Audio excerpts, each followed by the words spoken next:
First, guys, thanks for everybody coming. For the first time we've ever tried to do a YouTube live stream event, I want to first thank our team, Team Kruse in California, that's helping putting this on, but really major kudos to Ben Smith, who's the movie maker extraordinaire. He will participate in this Q&A, even though he's running the camera and the computer behind, because he's on a mic.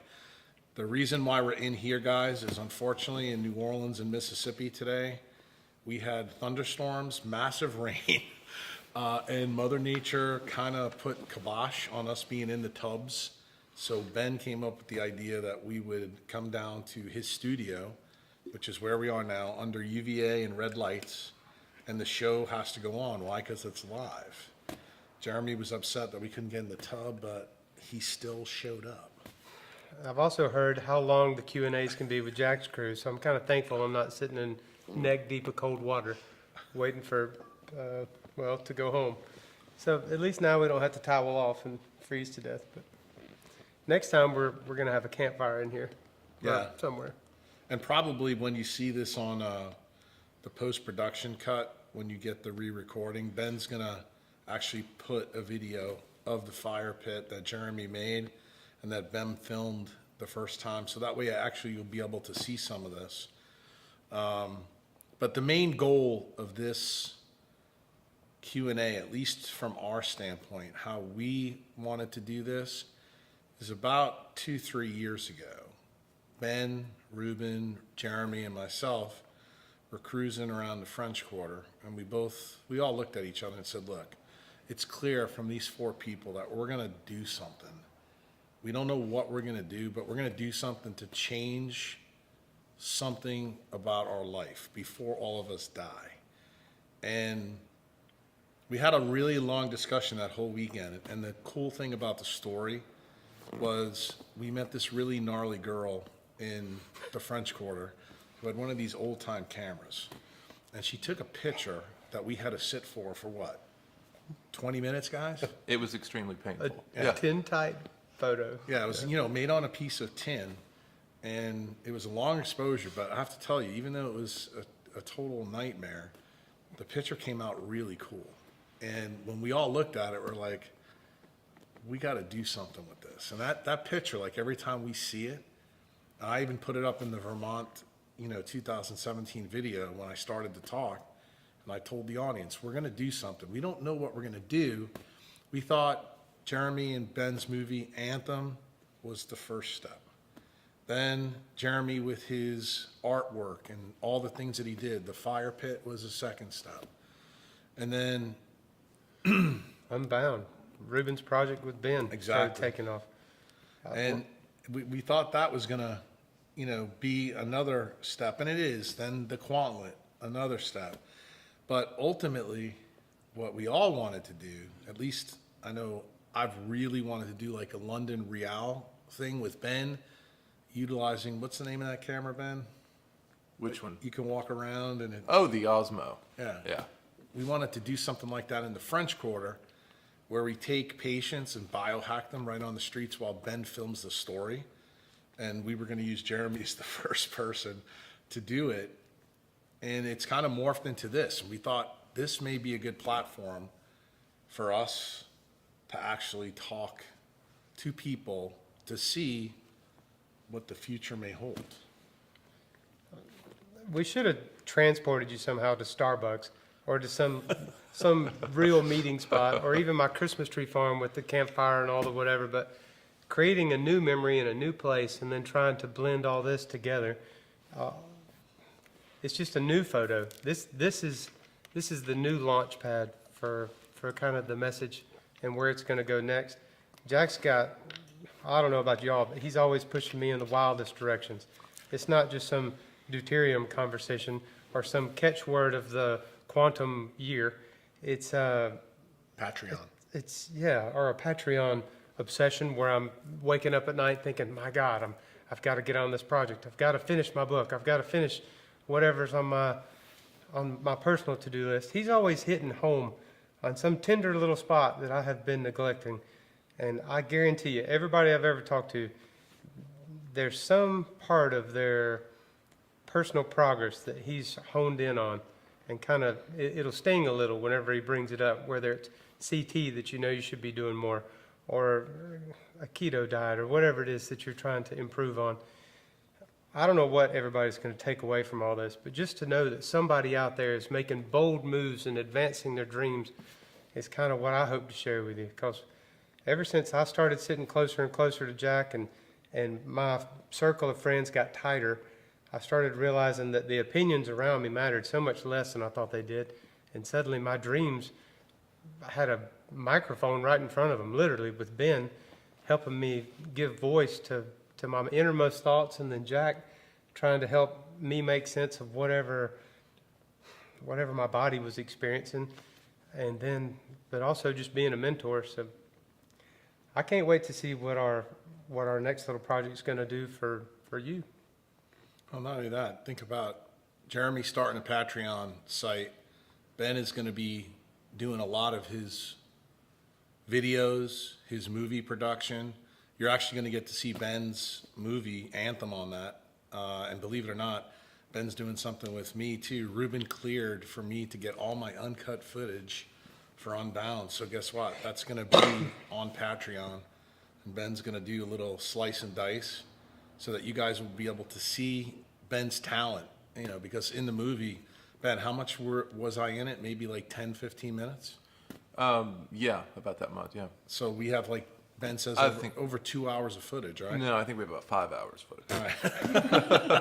Well, don't whatever think that Ben gives surprises me, anybody. you guys will be able to see it. And that's going to be the cool thing.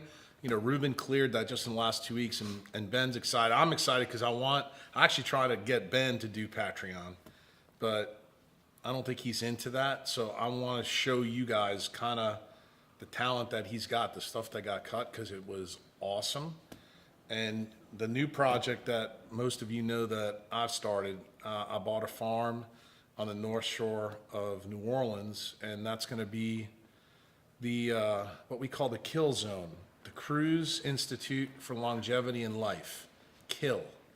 And Jeremy's going to be a part of that, running the how shall we say, the outside and play area, where he's going to teach people about how touch works. And we're hoping Ben gets involved, not only taking pictures of the project as it goes, but also maybe some of you guys that become patients, where you can actually have your story video cataloged as it goes. And who knows, you can have your own personal anthem made by Ben, because Ben's got pretty cool history of doing this. His story with Jeremy, if you haven't seen it, which most of you haven't, we know that. It won a documentary award at several film festivals, and you'll be able to see that very shortly on Jeremy's Patreon site. So those are kind of some of the things that we're doing. We think this is another step. Ben, say something. What do you think? Well, I think if you look back at the last 2 years since we all got together, since that photo was taken, we've all been on really interesting and even tumultuous life journeys. I know my life is completely different than the night we all hooked up for the first time together. But yeah, I mean, with the Kruse Institute, with what we're doing with Jeremy, with Patreon, with what you're doing with Patreon, it's going to be an amazing 2018. So, I think so. Yeah.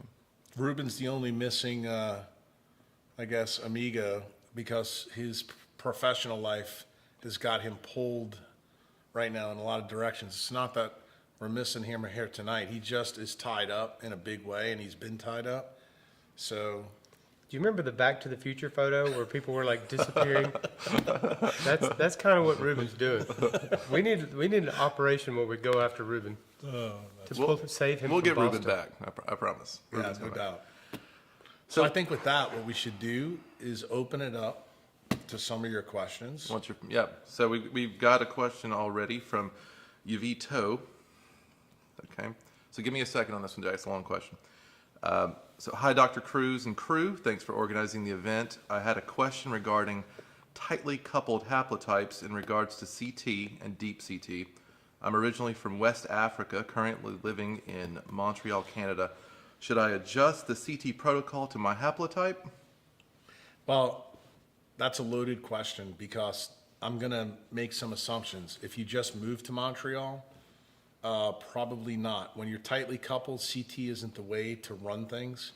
You need to use the sun more. And the key thing is the longer you're in Montreal, the more you can use CT. The interesting thing for you is you wouldn't have to do, classic CT that's in my Easy Start guide that starts like 50 to 55 degrees. You could just start off, say in the bathtub, say at 90 degrees, then move it down to 80 degrees, and then move it to 70 degrees, then to 60 degrees. And the way you do that, for those people who are thinking about it, Jeremy will tell you, you can get a pool thermometer, throw it in, your tub or your cold tubs that we're hoping to show you tonight, and then just set the temperature down and then see where you actually do best. But anybody who has an equatorial DNA like this guy does, you don't have to go crazy pedal to the metal, because the people that get the major benefit of CT are those that are Northern European or uncoupled, which is most of the people in North America, actually in Australia, and most of the people in Europe. Okay. Yeah, actually, this is a 2 or 3-part question, actually. Regarding deuterium depletion, how does the strategy deplete it vary based on haplotypes? Okay, That's a good question. There's 2 ways that nature does it. We do it with sunlight and we do it with cold. So if you have an uncoupled haplotype, using cold is quite effective. The best way when you have a disease like your heteroplasmy rates up is you want to use both, and that's the reason why we're having the member event at Mexico. And one of the things I would like Jeremy to tell you is the first time he went into Saskatoon, with his cystic fibrosis, one of the things that he noticed, right, in 45 minutes, how things changed. He was in cold water and strong sun, and he was floored. So I love the cold. It's taken some time to get used to. What's to do with the lights? What is this Wait. crazy light that is turned up? Those are the grow lights for the live kidding wall. me? Are you serious? Yeah. I feel like they're That is might be hilarious. killing us. They're on timers. So Well, it looks like we're screwed now. no, we're still good. All right, Yeah, we're still fine. that's funny. Yeah. So we're in Mexico and we go down underneath the ground into these beautiful little, natural cisterns, and then the water's perfect. Everything's lovely. I'm not really paying attention other than somebody says we're going to be in here 45 minutes, and I'm like, crap, I'm gonna get cold. That's okay, but Well, the we'll see temperature how of the this water is goes. 50 to 55 degrees, just It so was you guys chilly. know that. It was chilly for real, but you didn't notice it at all because you're in such an amazing place. But also, you just feel so rejuvenated. And about 3/4 of the way through there, I'm thinking, I'm going to take my pants off, and then we're all like just floating around in there, and I'm trying to keep myself together because I've noticed I've gotten euphoric and giggly, and it was just incredible. And I remember the you're- one thing that you said to me when you were standing, you said, dude, I can't believe how much better I feel after being in here. And that's when I told you about Yeah. that magnetic flux. That's one of the cisterns that's in the crater. And, you having that genetic disease, he even noticed his breathing was better because you actually said that to me. You just feel young, and you feel strong.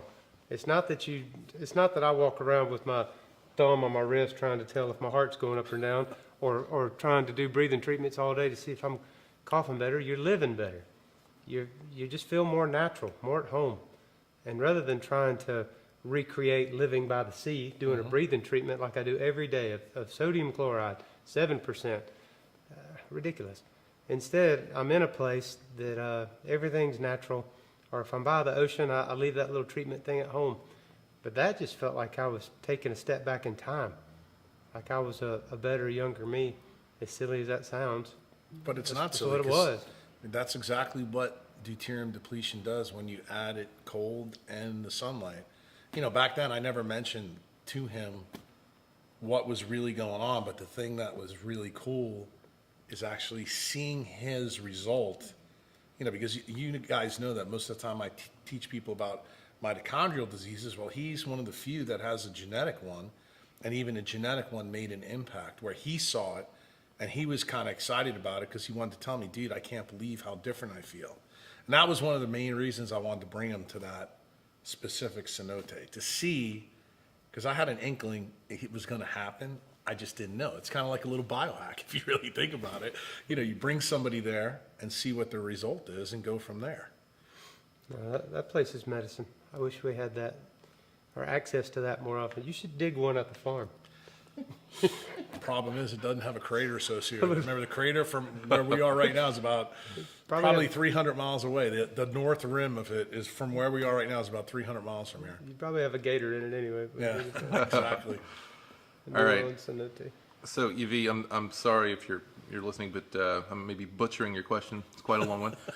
Right. Let's get to the last part of that. During summertime, should one switch to a seasonal diet of fruit and vegetables, locally grown carbs, if one does regular CT and deuterium level is lower than 130 parts per million? I'm going to make this one simple. Everybody should eat a seasonal diet depending on where they live. Why? If it doesn't grow there, you shouldn't eat it. Why? Because the entire food web is linked to photosynthesis. So if you take something out of the photosynthetic web and use it just because Whole Foods or Corner Market has it, you lose. It's that simple. Okay. So our next question comes from Paul Roy from Canada. He was wondering about using mushrooms or extracts to mitigate non-native EMF. Yeah. He's heard Dr. Klinghardt mention he uses them, but doesn't mention which ones he likes. Any thoughts? Yeah, I mean, I'm a big, huge fan of mushrooms. I use them all the time. It is a way to mitigate EMF, but the real big issue with mushrooms, it's one of the few foods that actually has vitamin D in it. It's a very powerful food. The number one that I like, I use the Japanese mushrooms, but I also like oyster mushrooms. In the summer months, I tend to do more portobellos. The reason for that happens to be the location that we live in. What grows here is different. Also, for those of you who don't know this, mushrooms grow year-round, so they're always available. And believe it or not, they form a staple of the Inuit diet. Even up in the tundra in the Arctic Circle, you can still get mushrooms. And here's the other factoid that you may be interested in. It's the only food that hasn't changed probably in 60 or 70 million years. So, get your mushrooms. Yeah, and I would tell you everything that you eat. I've been these guys may not know this story about deuterium, but one of the cool things about the fats that I use this time of the year is ghee is a big one. And what I just did this before, part of the reason why I told you I had to go to the restroom before this thing started, I made a big thing of mushrooms with ghee and onions, and the reason I did that is the ghee gets soaked up by the mushrooms. And it's also like when I make my survivor soup, I do the same thing. I put a lot of the fat in there. I get the bone broth, cook it all down. When you put mushrooms in it, it soaks it up. Like, when you put it in spaghetti sauce, how the mushrooms imbibe the sauce, it's the same thing with the fats. So say if you don't want to eat a lot of fats, or say you don't like the taste of ghee, you can do it by utilizing some of those things that are grown locally. And we're a little bit more fortunate than other people, because at the 28th latitude, believe it or not, on my house on Bourbon Street, I showed my wife, Sandy, today, there's a whole string of bananas on my neighbor's tree. And I said, see, even by the winter solstice. And she goes, well, that mean I can eat a banana? I said, if you do, we're getting divorced. All right, so this is still from Paul in Canada. I'm wondering, can you speak on the proper breathing techniques to deplete deuterium levels? He's been practicing Buteyko. Yeah, Buteyko. Buteyko's one good way of doing it, and to be honest with you, Tumo, which is what Wim Hof uses, and I want Ben to talk a little bit about this. For those of you who don't know, Ben actually went to a retreat with Wim and Ruben, and he filmed him for Unbound, because I don't even think Ben knows that I talked about this recently on Facebook. One of the questions Ben had for me when he came back, he said, Jack, did you know that Wim is a vegan and he smokes? And I'm like, absolutely. And I said, it proves my point further that he can do two massive things wrong, but yet get it right, because what is he doing? He's always out in the cold, deuterium depleting, because What is tobacco? Tobacco is a C3 plant, meaning photosynthetic thing. So it's got a lot of deuterium in it. So when you light it up, the smoke has the good water in it. The bad deuterium is left here. So this is like a fruit that he's smoking. Puts it in his lungs. Like for a guy like you, this would kill you. But Wim, it doesn't hurt him. Why? Because he does something extraordinary. He's a Northern European. He gets in the cold water. So all the shit he puts in his lungs, he gets rid of.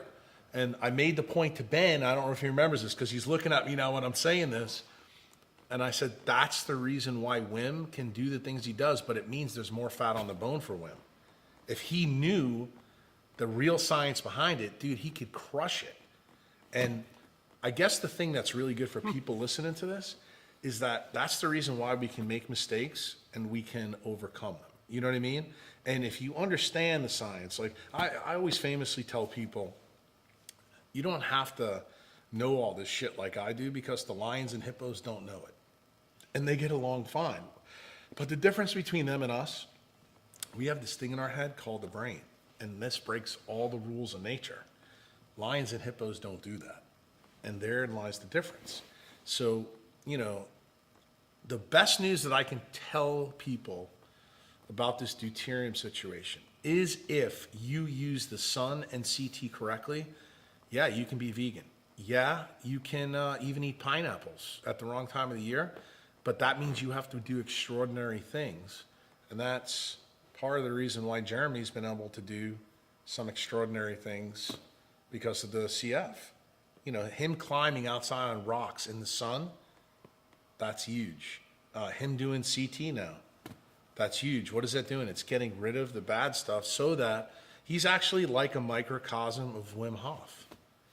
And why don't you talk, Ben, a little bit about Wim when you met him?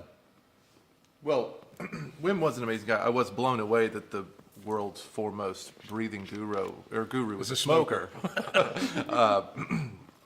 We actually got in his son's car at the airport, and I thought that can't be cigarette smoke, right? But he's an amazing guy, and I think my experience with Wim is that Wim's going beyond breathing techniques. Right. I mean, he's trying to unlock the brain. Mm-hmm. And so I think meditation is his real big thing. But the point that the question the person asked, and I want to make sure people understand this, is that what Wim ascribes his superhero powers to is what he believes. But what he believes is not likely the true science behind it.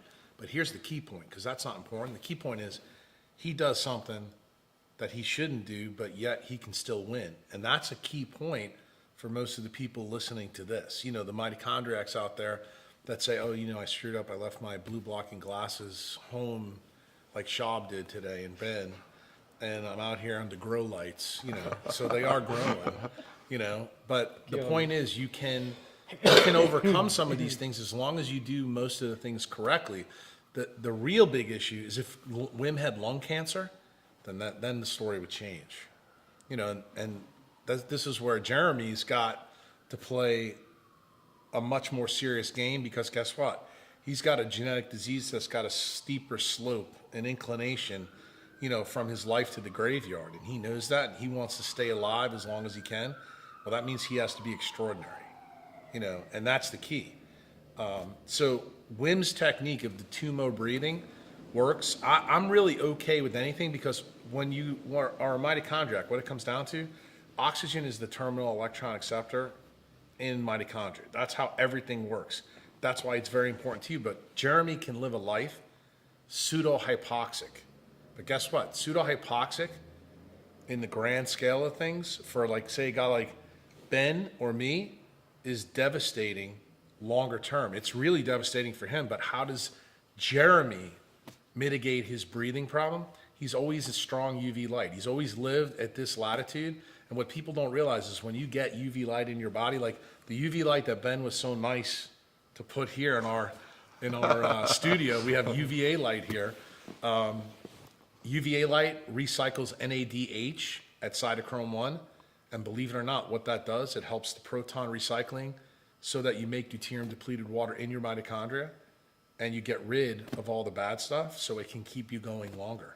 So it is a survival strategy. And prior to me ever meeting Jeremy, the first time I told him, I said, dude, the fact that you rock climb and you have no clothes on and you're always grounded, this is allowing you to breathe through your skin. And you should tell him the story about breathing through your skin that time we first met. If you've, if I bored you with this before, I'm sorry, but here we go. You need to, maybe you just need to know that the story hadn't changed. I was at UAB talking to a doctor, and I asked him a serious question.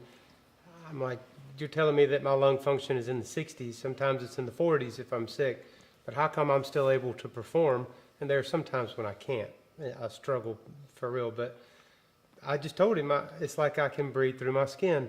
And he told me, quote, "You are not a frog. You cannot breathe through your skin. You might get excited. You might have adrenaline. You might have things that are making you feel you're young. You feel like you're invincible." And I said, "Thank you." Like, yeah, I do feel that way. But truly, the sun, and I guess I didn't need an explanation to know that I was supposed to be at the beach. My whole life, we've lived right within an hour or two or three of it. So I always found myself down there. And a fascination with the ocean. I love the Florida Keys. Lived there for a while. So it was always this constant pull back to the ocean for me. And I can't explain it. The only way I could ask him was, can I breathe through my skin? And that has ended up being what I thought was a silly question, that the minute I told Jack, it was like revelations just started pouring in, and suddenly I had an explanation for an instinctual feeling. And that's the most important point right there, guys. What he just told you, Jeremy's the most wild human that I know that's still civilized. And He's not that civilized. I try to be. But he does just like the lion in Hippo. He knew that he was drawn to the outside. He knew he was drawn to free diving. Like when I told him the story about how free diving can improve your breathing, which goes to the question was asked, that's another hack that you can do. I've shared that with my members in other webinars for the same reason. You can use hypoxic training because that's kind of what Jeremy's done. He's expanded his aerobic capacity because he's had to.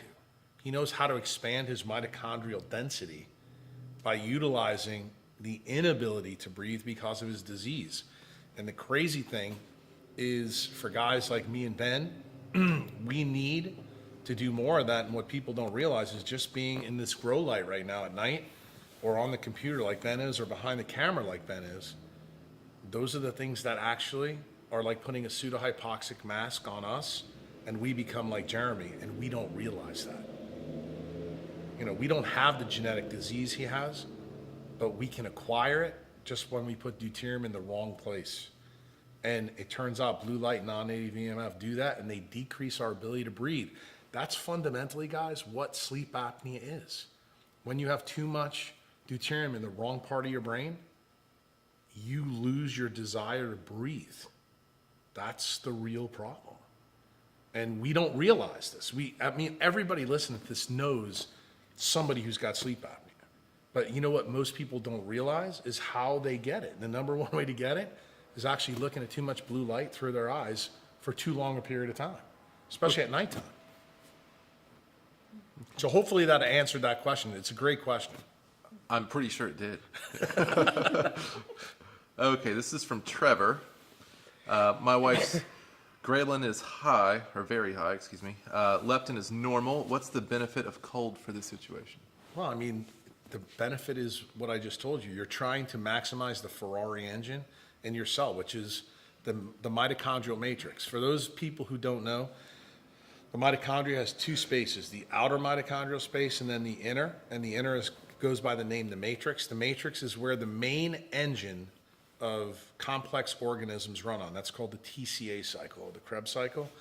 The older evolutionary system, which simple organisms would run under, like say a frog, they would use glycolysis and something called the PPP, okay? But when you are higher up on the evolutionary chain, you need more juice. Otherwise, you get a brownout.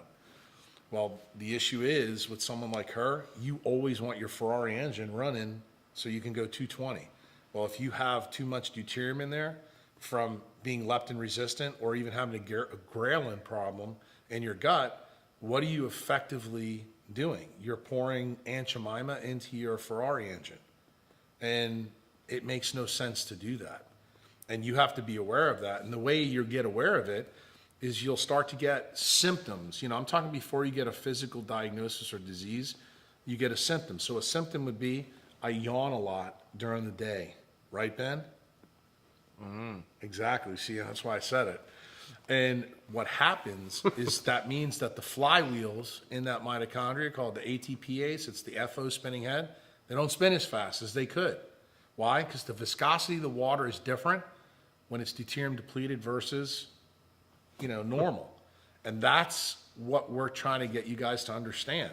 So if you do have a lifestyle that leads to that kind of situation, I'm that neurosurgery put me in that risk.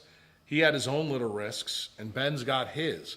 We've got it all to different degrees, and where we tend to get the problems really lines up where our mitochondria don't work as well. So in my case, my brain works really good, but I got an issue with my fat mass. He's got a problem with his lungs. Ben, I think it's his eyes, but we got to get them protected because he's constantly on the computer, constantly on the phone, constantly doing stuff with the movies, and I'm just worried when he's 60 years old, he's going to have AMD or cataracts. He needs the damn glasses on. I do need the damn glasses on. All right. So this is from David Limaker. Canadian that just came back from Hawaii. Okay. Thinking about fat, stem cells, and seasonality. In summer, I ate a lot of seasonal carbs and did put on fat, so I'm thinking the fat we gain in the summer allows us to survive winter. Absolutely. Dave's spot on. And the real issue is, what's the... we'll ask Shab. Shab's sitting here. If I was to give you the 4 seasons, which season do you think makes humans the fattest? What would you guess? Just guess. I guess summer now. Okay, but that's based on that. right, but it's not true. Guess Oh. what? Guess what it is? It's autumn. And I'm going to tell you why. As the fall comes, there's 2 things that fatten you. What are the 2 things? When you lose UV light and carbs remain present in your environment. Why? Carbs have more deuterium. UV light gets rid of it. So in the autumn, we lose that, but yet you still have what do you call those things? Acorn squashes and pumpkins and shit like that. Those things are there. Why? Because what's nature telling you as a mammal? We want to fatten you up before the winter comes because that is a survival technique. So technically, summer is not the fattening place. The other thing is most mammals tend to have their babies in spring and summer for the same reason, because what do babies need?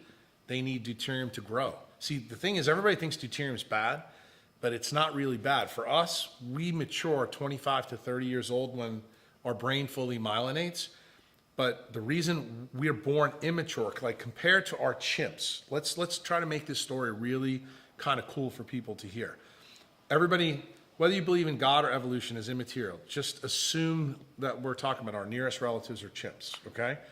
Chimps come out their mama with their face up. The mama delivers its own baby. Here's the difference with the chimp. The chimp's brain is fully formed, and it can walk right out as soon as it comes out the vagina. And the chimp has no subcutaneous fat when it's born. So everybody in this audience right now, and also listening to this, knows that when a human baby's born, they're a fat tub of goo, and they have an immature brain, right? They can't talk, they can't do anything. So even though our nearest relative is almost fully formed, we're not. Why is the reason? Well, it's very simple. We have a big brain. We have 2 frontal lobes that chimps don't have. So what did nature do? It actually took mom's deuterium, put it into the placenta and into our brain. And what does it do to the brain? It demyelinates the brain so it doesn't form, so it can fit out the vagina. And guess what happens? The human babies are face down. They're not face up. And the other interesting thing is, why did they born fat? Because deuterium puts a lot of excess fat in the 3rd trimester, which is when you, Shab, are offloading all the deuterium to the baby. Why? The fat mass is what? Myelinates the brain postnatally, so that's how you grow. And then you just eat normal seasonal diet. So what's the other thing that's loaded with deuterium? Breast milk. It's loaded with DHA from you, and women store DHA in their breasts and in their butts. That's the reason why they have the hourglass design. That's why men are attracted to women with the hourglass design, not because, it's a sexual thing, although that's the connotation people give it. The biology behind it is that tells the man that this woman is going to make a good offspring. And that's the way this works. We're no different than trees and fruits. The thing is, it's very unusual for people to talk about a child like a fruit, because that's what a child is. It's a fruit of a tree.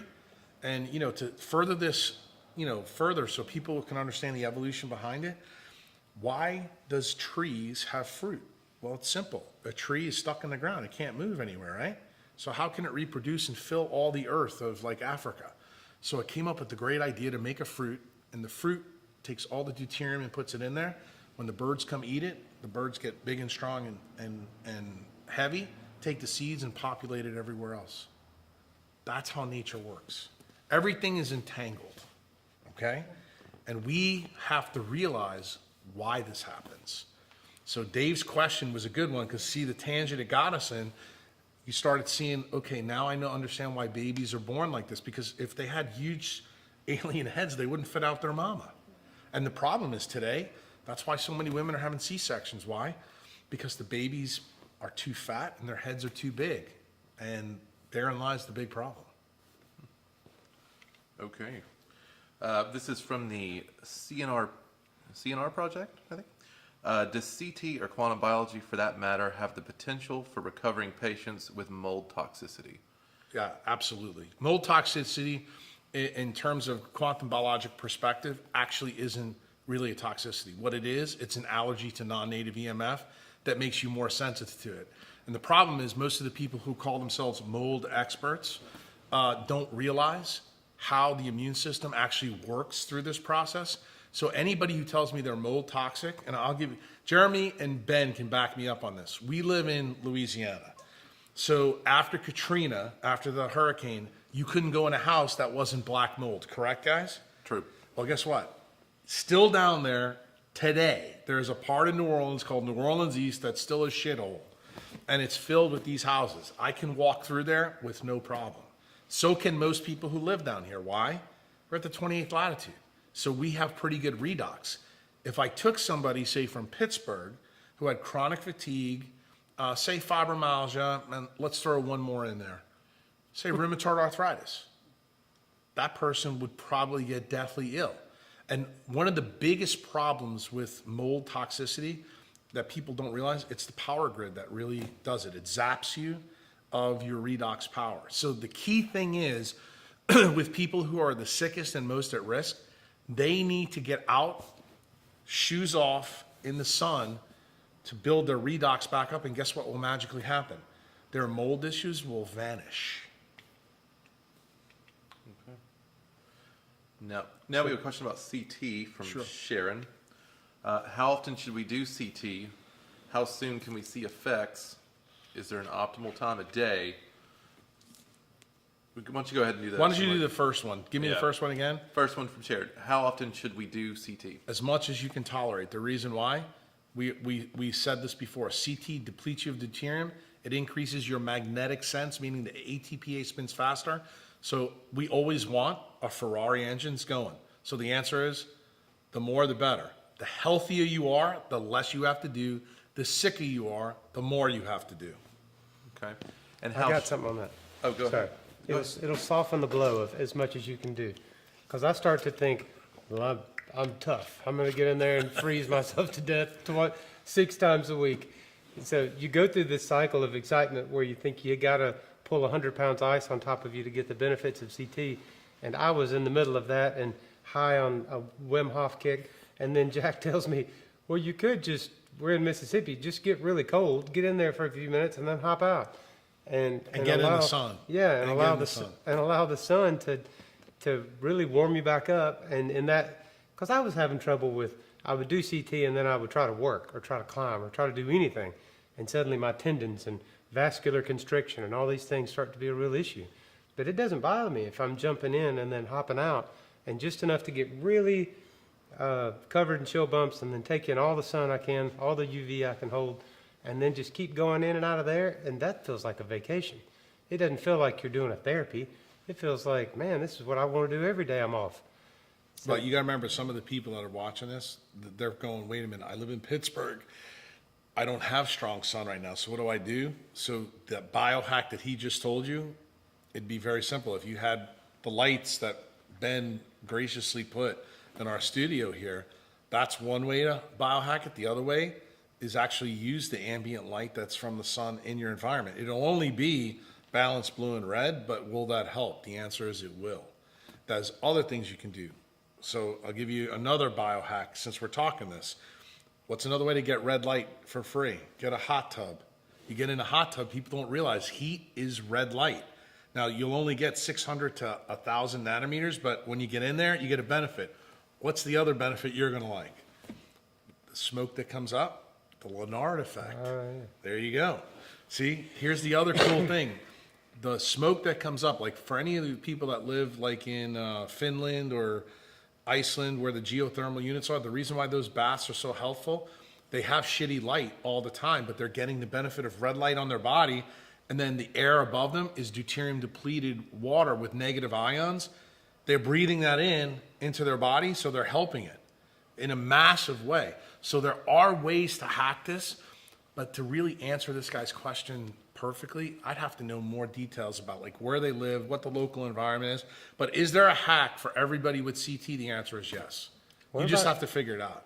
A campfire is my go-to for warming up, and I always feel like I'm sitting right in front of, if not the sun, I'm at least taking an IR bath. You are. And It's just feels- like a near infrared sauna. It's the same thing. So that's part of the reason why our ancestors use fire. Fire is one of the, if people ask me what's the best light at night, fire. And you know that. You built my fire pit. You know, we were hoping to be in the CT tank by the fire pit tonight to show you guys this. And we're going to do it eventually, and probably on another live event if you guys are digging it, because we really wanted to do it. But fire is huge. What's part 2 of that one? Well, there's actually parts 2 through 5, but the next part would be, how soon can we see effects? You're going to see, well, Immediately. when you sense effects, it'll take a period of time. I usually tell people it's probably on the order of a week to 2 weeks. But honestly, as soon as you get in cold water, you know how you can have a beneficial effect? You pee. As soon as you pee when you get in cold water, what are you doing? Your body's getting rid of deuterium-laced water, okay? That's the whole key. So that's the reason why when you go in cold water, you know, nobody likes to talk to their friends, say, you know, Jesus, I'm peeing like crazy. But this is a good thing. The other thing that you look for that I teach my members about, the more you do CT, like within the first 3 or 4 days, what are you going to know? When you get up and look at the sun in the morning, you're going to take a dump within 30 minutes. That's called the gastrocolic reflex. Why is that important? That's another way you get rid of the deuterium. Why? Your liver has this thing in it called the gallbladder, which most of you have heard. Well, guess what happens? Your gallbladder sucks all the deuterium out of your liver that you're getting from your gut, from eating the wrong kinds of foods, and it goes right into your poop. So when you see the sunlight every morning in your eye, that's the light stimulus that tells your body, okay, we got to get rid of all the deuterium that was loaded in our enterocytes in our gut that got stuck in our liver, and we're looking to evacuate them. And if you're the kind of person right now who eats your big ass breakfast in the morning and then you reflexively take a dump in 30 minutes, that means you're cooking with gas. You got really good circadian biology going on. And here's the other thing. How you can also assess this is your stool will be a Bristol stool 4, not an 8 or a 1. So these are things that you guys can do in your house. You know, and you don't have to talk to your friends about, you know, your dumps and this and that. I mean, believe it or not, some of my friends take pictures of theirs and send it to me and want to know what I think about it. I But do not want to be in that Facebook group. That's a bad group text, yeah. But you know, it's just the point that I want to make to you guys that the question's a great one because it shows you how the circadian biology and the quantum biology fit. And the key thing that I got to get to everybody's mindset is that everybody believes the biochemistry, but they don't understand it doesn't work without the biophysics. This is the way it's supposed to be, guys. Okay? It's not supposed to be this or this. It's got to be a marriage. It's just like a marriage between two people. Everybody brings different things to the table, but that union's got to be strong. And it turns out that our modern life really focuses in on the wrong thing, just the biochemistry, and it doesn't talk about the things we're talking about here. It also means what you think of when you think of an effect. Because I would have said 30 seconds. And if we did CT together at the farm and we had a fire out there within an hour, or at some point during that night, you're going to say, this is the best I have felt and I don't know when. And the fact is, I do it with my friends, or in this, sometimes with my wife or whoever, and we try to share not what we're going through. This is not some kind of dashboard confessional situation.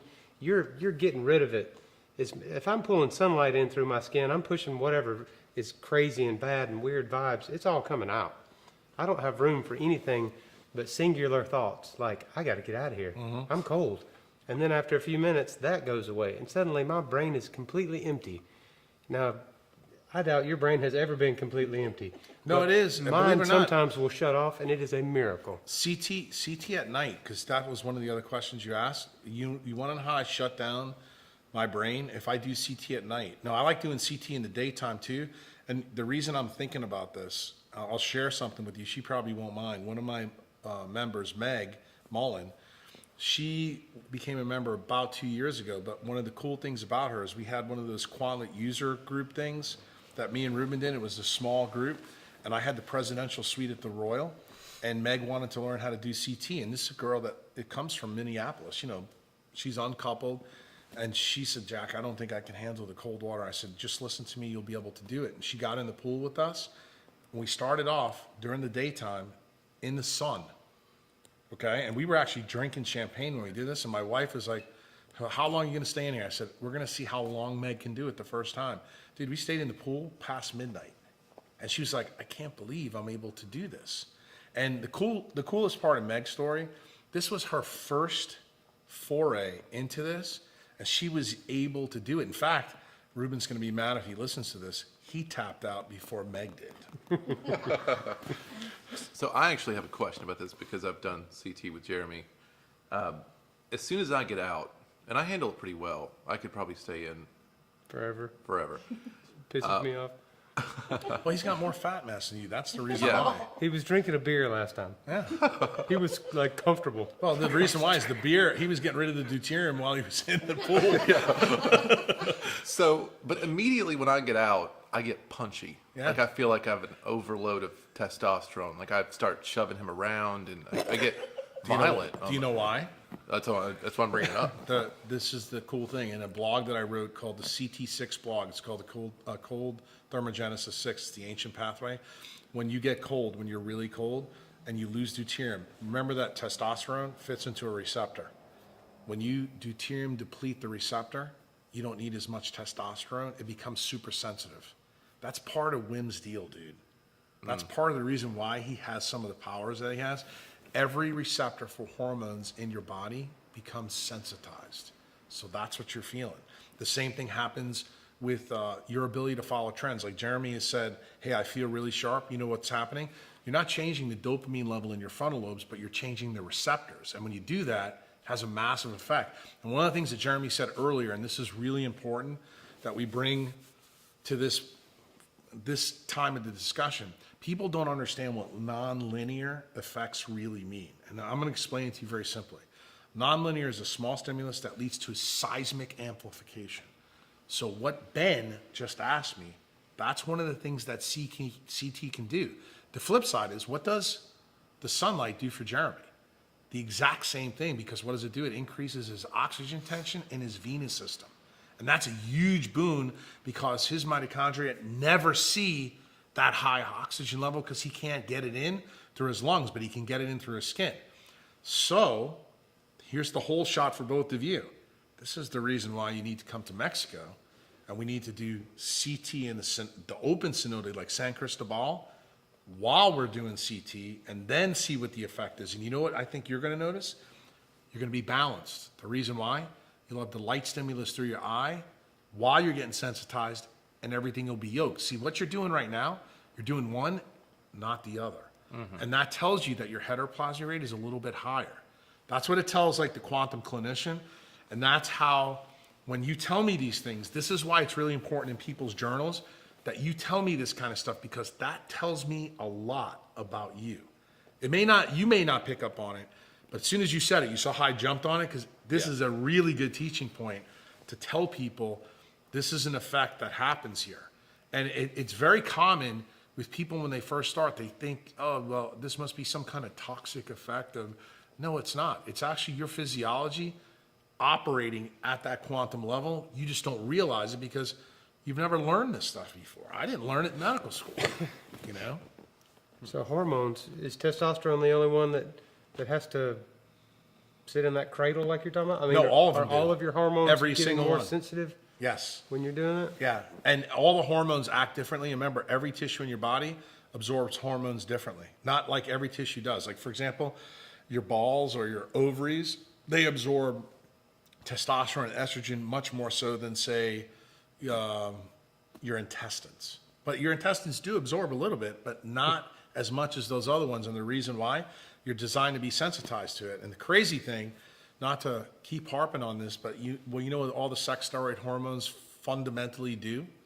They put more deuterium into those tissues to cause them to grow. That's exactly what they do. So they make those tissues more like a fruit and less like, you know, a normal tissue. That's what stimulates growth. That's the reason why these women that get breast cancer that have all these crazy hormones, it tells you that they've lived a disconnected life from grounding and the sun. And that's the reason why those tissues are more malignant. Same thing is true with guys with breast cancer. I should say prostate cancer. I mean, their junk never gets in the sun. And that's one of the big problems. You know, that's the kind of stuff that we need to teach people so they understand after your brain is fully myelinated, fully grown, that's when you live. Humans are designed to be deuterium depleted. The first 2 to 3 decades, until growth is complete, deuterium's okay to a degree. The problem is in modern life, because of the computers, the cell phones, what's happening? I want you to think about children like an infinity pool. We keep putting more deuterium water into it. What happens to that pool? It overflows and it leads to problems. So I want you to think about, just for argument's sake, because you got a brother with Asperger's, and you know, when I wrote your blog, I talked about the autism thing. Well, think about it. If you've got more deuterium going in, what did I tell you before that deuterium does to the brain? It makes it more immature, right? In other words, it never fully grows because the stem cell they came from is already loaded with deuterium. So he needs to deplete. So I'm telling you, it can be fixed. That's the key. You just have to know how to fix it and what to do and how these things link. And, you know, when you and I first met, you know, we talked about, you were very comfortable talking about like carbs, proteins, and fats, but I never really mentioned this deuterium thing to you. We always talked about like the leptin prescription. We talked about the environment. We talked about the things that you were comfortable with that you can handle. And the thing is, I really don't think that people have to know the total details to get this right. If you just live a seasonal life for where you live, it's good. Where it gets crazy, where it gets really crazy, is when people have diseases that are caused by these mismatches that they've had in their environment. That's when I may tell Schaub or Jeremy to do 2 totally different things. You may say, wait a minute, we both live at the 28th latitude. Why would you tell me this versus you? Well, you gotta remember, there's differences with her being a female, there's differences with you being a male, then there's differences with the disease patterns or the things that you're trying to hack versus you. You know, and that's why that kind of stuff is really important to get. Those little details matter. And unfortunately, a lot of people out there who are gonna be listening to this don't really understand that. And I think when you hear these kind of stories over and over, you begin to go, so that's why it happens. Like today, I'll give you a story, Schaub, that you may appreciate. I had somebody on my forum who doesn't post very much make a comment that she was doing some of the things that, you know, she normally would do, and all of a sudden she started to have really heavy bleeding and, you know, bad periods. And she seemed shocked by that, and I was like, I'm not shocked at all. Why? Because what is the endometrium? It's the thing that's going to actually let the egg go in there. Remember I told you before, the baby is a deuterium bomb, the egg is a deuterium bomb? Well, if you're taking birth control pills for 30 years not to get pregnant, and you can't offload your deuterium into the egg, where are you going to offload it? Into the lining of your uterus. So when you're deuterium depleting and you're not having a baby because you're taking exogenous estrogen, what's your body tell you? That you got to stop doing what you're doing. And that's why the bleeding occurs. Well, what happens if you don't get this message as a female and you constantly stay in the blue light? You're going to wind up with endometriosis, meaning that your endometrium is going to be in your belly where it shouldn't be. Why? Because what's your body trying to do? Offload the deuterium. How is it supposed to work? It's supposed to get offloaded into the egg every month to help a fertilized egg. And if not, get rid of it. Well, when a woman starts to bleed heavy, guess what it tells the doctor? Immediately, they are circadian mismatched. Why? Because what I told you earlier, the lining of the gut, we're designed to get rid of it every 24 to 48 hours. That's where that gastrocolic reflux comes. Well, how does it work in a woman's endometrium lining? It's every month. Well, if you have a circadian mismatch through your eyes or your skin and you bleed heavy all the time, what does it tell you? That lady is a fruit bomb. She's loaded with deuterium for whatever reason. It could be because she's eating wrong. It could be the blue light. It could be the non-native EMF. It could be a lot of different things. But that's the reason why when people come to my forum, tell me your story. I want to hear your journal, because what you think is immaterial may be very immaterial. And you know that better than anybody from that first visit that we had at Starbucks. I just told them, sit down, and we talked for how long? What, 2-3 hours? At least. And that's what you have to do when you want to really try to help somebody out. And, you know, there's going to be people listening to this that they're going to say, oh, this is too hard. That's fine. You know, this information really isn't for everybody. It's really information for people who have skin in the game. People who are sick and tired of being sick or tired, and they're just fed up. You know, if you want the drive-through, just go back to your doctor. They'll put you on some medicines, and you can figure it out. You know, and you'll wind up with a bunch of mitochondrial diseases, and you'll go, what happened? You'll be filled with regret. But I'm telling you right now, if you swim in your discomfort, if you like to know, then this is the right place for you. Because the one thing I'm going to tell you, I don't stop until we find the answer. We got another CT question. This is from Nathan. What's the best way to do CT when living in Cairns? I assume this is Cairns, like Australia. France? Australia, Cairns. Oh, okay. The Great Barrier Reef Yeah. neighborhood. Yeah. Well, Oscar the Grouch. Well, believe it or not, that's actually one of the ways you could do it. You could actually, I'm going to tell you, you could use garbage cans. You could use the ocean. Here's another one that Luke Story just posted on his Instagram. He went out and bought a old freezer from Sears, took the roof off, How funny. and uses the freezer and plugs it in and just puts the water in it. That way he doesn't have to deal with an ice maker. And the reason why it's brilliant is because a freezer's dirt cheap. You can buy them for like $150 in the scratch and dent store. And that's what he does. So that's an easy way of doing it. Now, the only thing I'd be afraid of is if a certain part of your anatomy got frozen to the, the inside, that could be kind of gamey. So you got to be. Which part? You just got to be careful how you do it. But do I think that's an ingenious way of doing it? Jeremy's way is just to get the Tractor Supply tubs. I mean, there's so many different ways to do CT. I don't think that you should get hung up on that. Just do it. And here's probably the key thing about CT to know. Air doesn't work as good as water. So all these people that are selling these cryo bullshit things, just stay away from that. Use that for spot CT when you're traveling, but you want to use water. So use the bathtubs in the hotels you stay in. And even if you just put the water at 70 degrees, body temperature is 98.4. So anything below your body temperature, you're technically doing CT. And you're getting a benefit. But you remember, the benefit is going to be nonlinear. The optimal temperature where you get the most benefit for humans is 50 to 55 degrees.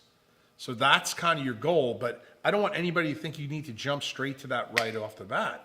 I want people to acclimate, get to it, so they're comfortable. And if you have the opportunity to do like what Jeremy does, he sits out in his Christmas tree farm when the sun's out and does it then. And when he does it at night, he puts the fire on it, which is perfectly cool. And if he really got slick, if he built himself a hot tub, what I'd have him do is go from the cold tub into the hot tub and back into the cold tub several times, because that's another huge benefit. There's lots of ways of doing it, but how I would craft a biohack for somebody is going to totally be dependent on the context. All right. Makes me miss France. Now, I think, and I think Nathan's question is more directed at, is there a geography-based? In Australia? Yeah. Well, here's the interesting thing about Australia. Friends, Australia. Yeah. Well, here's the big thing. That's at the top. Cairns, Australia is at the top of the, I think it's 6 degrees south, if I'm not mistaken. I'm going by memory. The ocean there is going to still be pretty warm. So I think you're going to probably have to use another way to do the CT. I would just use a regular Tractor Supply tub. But here's the big thing. The big problem in Australia is their whole situation. They have terrible water.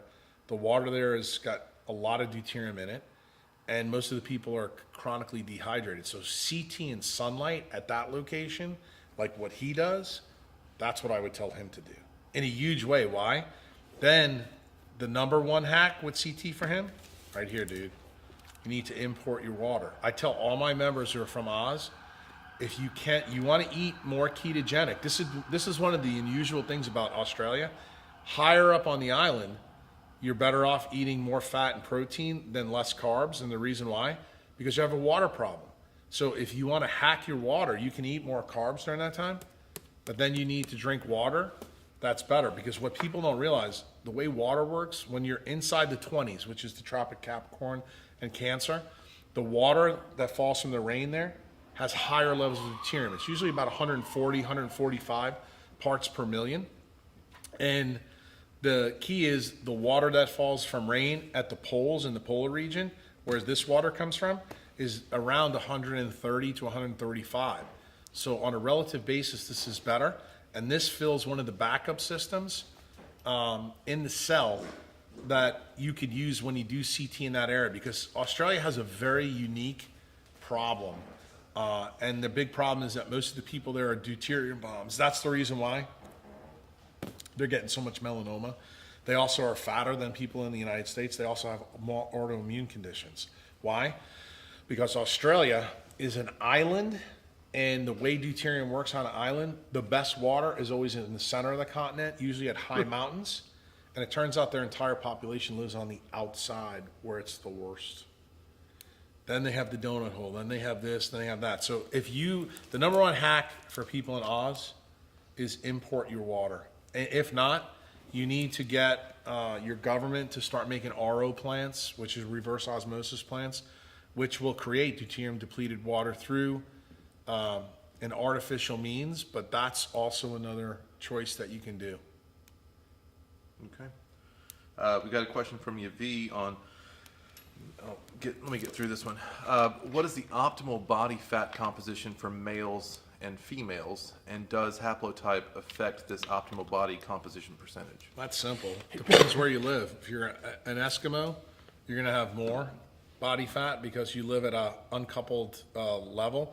If you're equatorial, say you're Kenyan runner, you're going to look like Jeremy.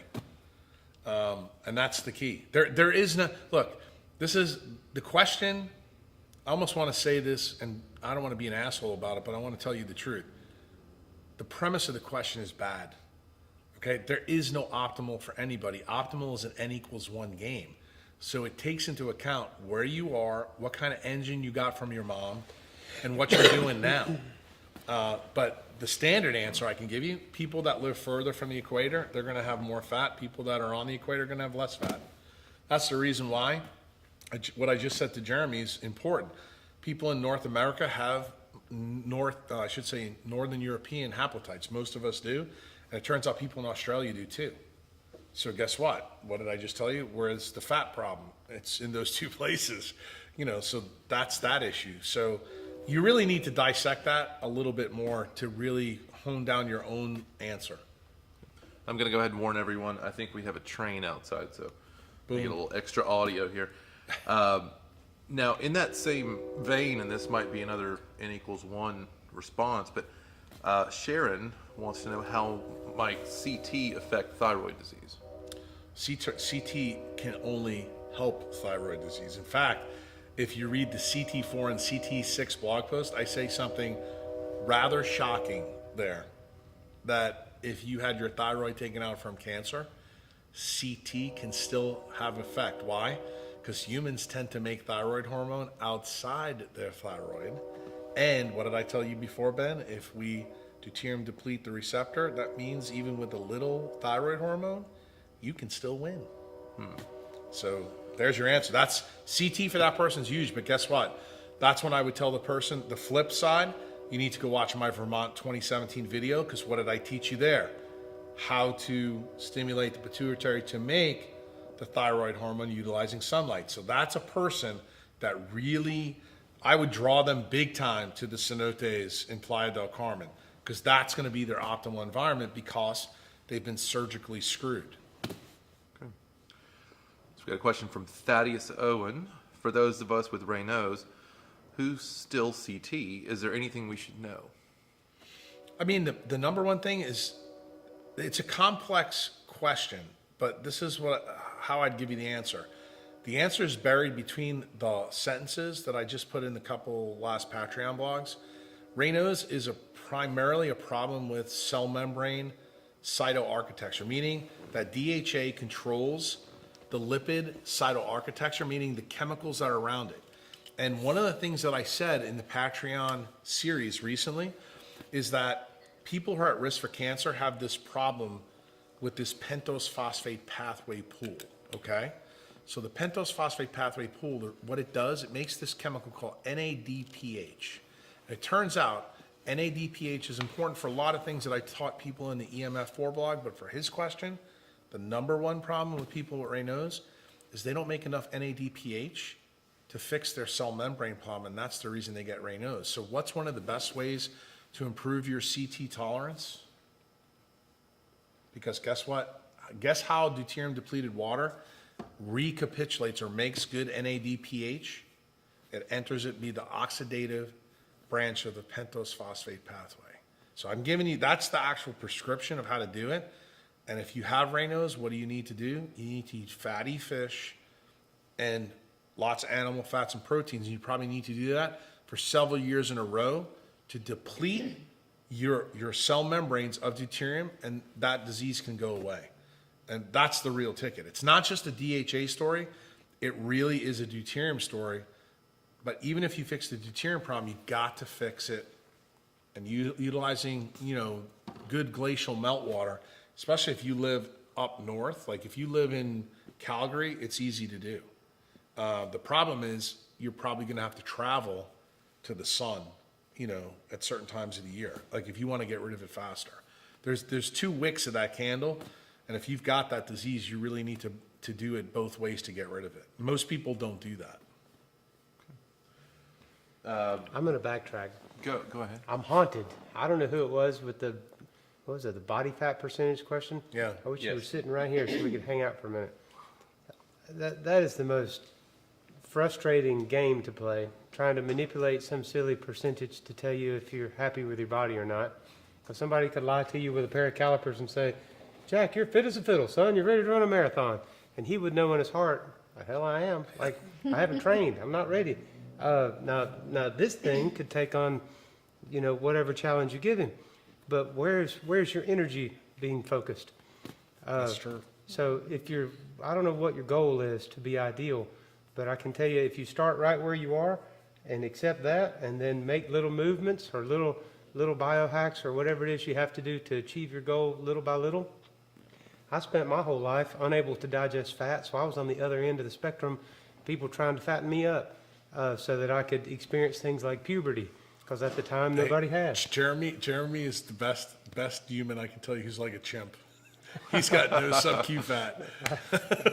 But it was a problem because Right. when Well, I was it's growing up, it's important. like Right. if you don't have enough fat, you you can't experience things like, well, I don't know, growing up. Right. So, Well, it's a great point you're making, because girls that are too thin, they don't get their periods. And you're saying exactly the same thing.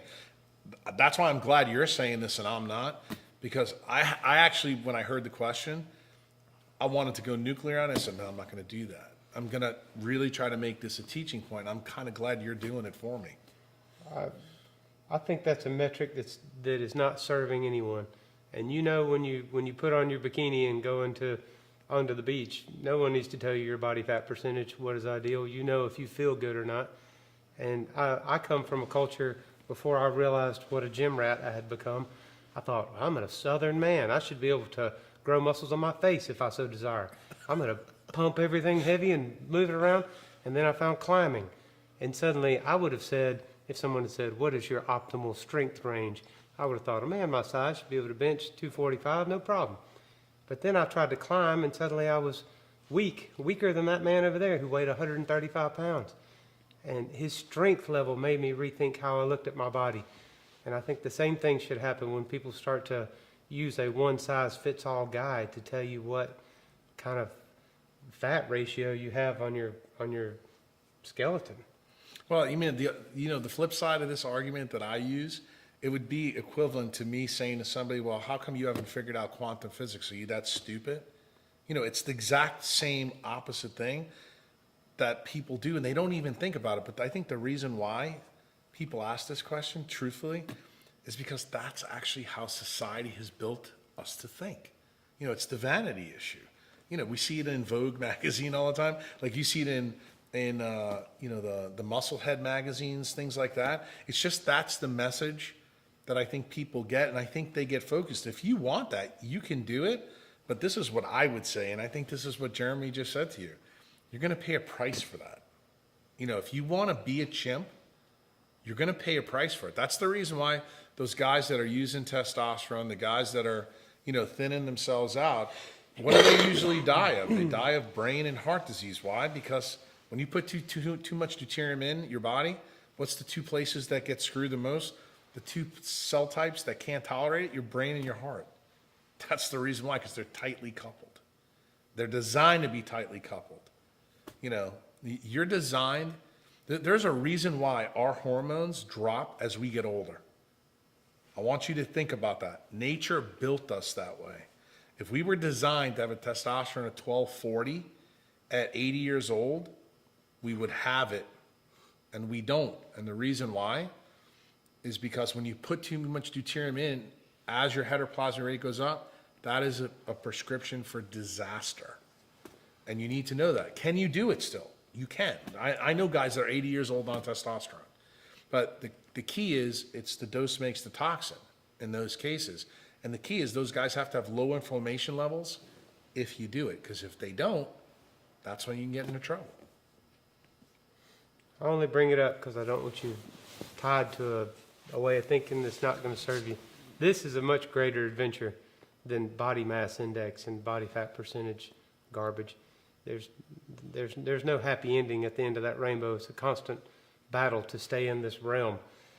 Ben's story is actually probably my favorites, and I'll tell a short one so I don't embarrass him. But when I met him, he had more chins.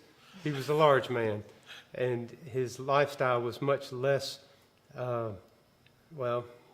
was no acrobat. He was a big boy.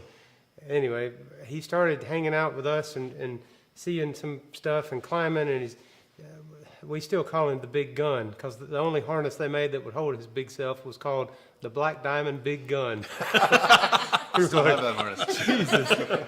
Well, the good news is he told me he saw all the pictures and saw all the stuff, and he's like, Jeremy, I want to go canyoneering. And that's a fantastic cold water adventure through slot canyons and Zions in Utah. And the first time Ben wanted to do it, he was just too damn big. And then the next time, was it 2 years later, 3 years? I don't know. He slowly whittled down a 300-pound man to a fella I'd never want to deal with. 220, he probably was going through there. He nearly fell out of that Big Gun harness. It loosened up on him so much. That is a testament to the body changes. That harness almost killed me. Yeah, the Big Gun, he used to fill it out for real. But that was a transformation. of somebody who had little physical ambition, and it was always about the things he had done, like he was a great baseball pitcher, was a whatever, as if that stuff was behind him. Then suddenly the man's squatting small cars and doing all kinds of stuff in his working out time. And but more than that, he came climbing. He did canyoneering. He achieved his goal. And I don't think we've ever once mentioned body fat percentage. You were too busy knocking things off a list of things you wanted to accomplish. Right, it's a great message you guys are bringing. I mean, it really is. It's about doing shit instead of talking about shit. You know, and unfortunately, I think a lot of people get into that, you know. Set a goal you want to learn to surf. Exactly. Or learn to climb. Or do something that you, by God, you know, if you can do it, you're in shape. Well, you know, And then go do it. You know, this is the thing I would say. We're coming to the end of the year. You want a really good biohack that we should do. I shared mine with Jeremy. For the farm that I bought, I have an idea sanctuary book. So I put all the ideas down. I showed it to Jeremy. So one of the things I think everybody listen to this should do change this year, go out and buy a little book, you know, a little journal, and buy another book, How to Build a Business Plan. And instead of making a business plan, make a health plan, okay? And then write it down, and then every year, the week before, between Christmas and New Year's, go in and reassess what you knocked off the list, what you didn't, and then write a new one up that next year, and then see what you do. And what it's kind of like doing, it's kind of like making a bucket list that's living, you know? I think it's a really good way to do things. All right, our next question comes from Martha, and it's, do you have any thoughts on kombucha or fermented drinks? I'm not a fan. I think they're I okay. love that stuff. Yeah, I like it too. It kind of but- messes me up. Yeah, well, it can, because you know what it is? It's a deuterium bomb. When I tell you, if you have an autoimmune condition, if you have any GI tract problem at all, like him, I would tell him to stay away from it. I know why he likes it, because of the carbs. But It just tastes funny. well, here's the other thing that people need to know. I can't- A lot of shouldn't people you don't do know that? this, but you need to hear this. If you drink 2 kombucha drinks, you will fail a DUI test. Just so you know that. There's alcohol in kombucha. In case you didn't know that. That is good to know. Yes. So I would tell everybody that, especially if you make your own hooch, it could actually have way more alcohol in it. So the reason I'm going to mention this to you, there's a player in the NFL who I happen to know very well that got popped for drinking kombucha. And it's a big issue.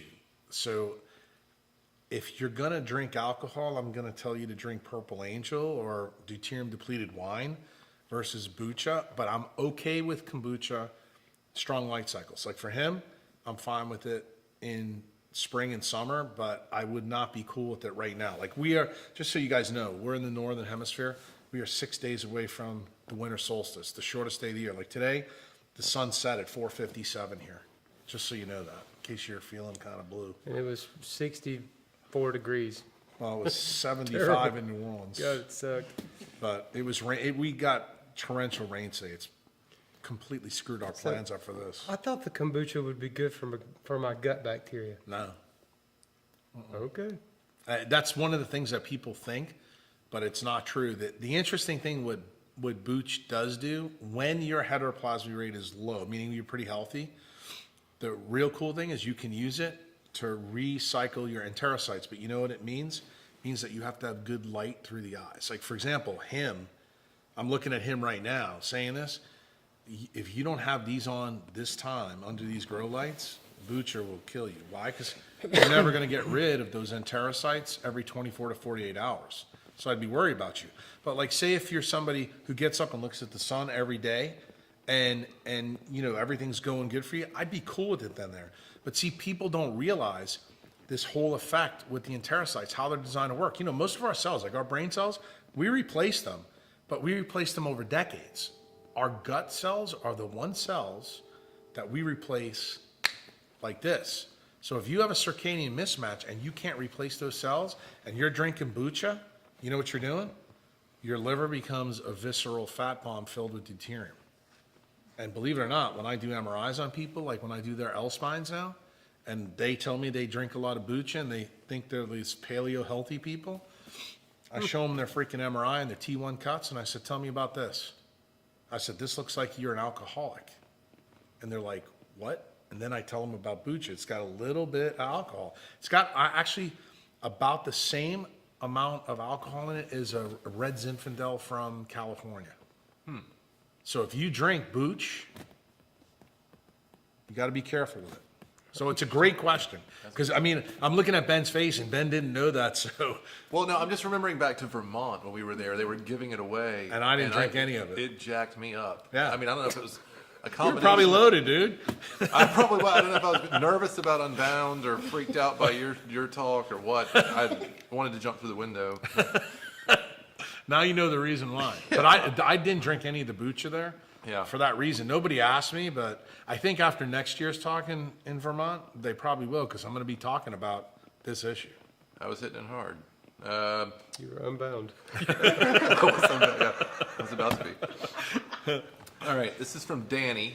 Recently, I was doing CT under a waterfall for about 20 minutes at 60 degrees Fahrenheit. Danny, 2 thumbs up, bro. Later that Good day, Lord. I had a fever and flu-like symptoms. What's going on when that happens? You're depleting your deuterium. This is a great question, because there's physiology here, but Jeremy needs to hear this story, because he knows for him, I'm big into pushing him into waterfalls because of the Lennard effect and the negative ions. So Schaub's in the medical field too, so she's going to like this. The one cell, adult cell in our body that keeps the most deuterium is white blood cells. And here's the reason why. It needs a lot of deuterium in it so that when more comes in, that's what stimulates a fever. You have to have your temperature raised a couple of degrees for your immune system to act faster. Well, it turns out deuterium has this extra neutron in it, so it acts just like inflammation, because inflammation is H+. Well, when you put some deuterium in it, it raises your temperature up faster, okay? So that means you get a bigger immune response. So the thing that happened to Danny here, in my opinion, that's one of the things that Ben was talking about earlier. How can we get the added benefit? Like for him, Schaub knows this too, because not throwing her under the bus. She's got some kids with CF too. The reason why this is big, when they're sick, guess what? You put them in a waterfall effect. Like I would tell you, if you had unlimited supply money, build a waterfall in your house. Same thing with you. Because that would be an awesome thing to do, because it'll stimulate your immune system to get rid of the bacteria instead of you guys taking freaking wabs of antibiotics, which is what antibiotics are. They're fucking deuterium bombs. That's how they work. And that's the reason why it can cause a problem, because what people don't realize, and I know you don't realize this, neither do you, and you should because you work in this industry. You know how they talk about bacteria antibiotics, when you take it, it ruins your gut flora? Yeah. You know why? Deuterium is toxic to prokaryotes, which are what bacteria are. That's the reason why it's a problem. So think about when you eat carbohydrates all the time, what do? You're simplifying your gut flora. Why? Because the food you're eating is like a deuterium bomb. Well, antibiotics are like carbohydrates on steroids. So that's the reason why this happens. So in Danny's case, the effect that he got, he was putting more deuterium into his white blood cells, so he actually stimulated a response that you get to fight things. Now, he's freaked out by it, but he shouldn't be, because it tells you he's getting rid of things. And here's the other cool thing about white blood cells.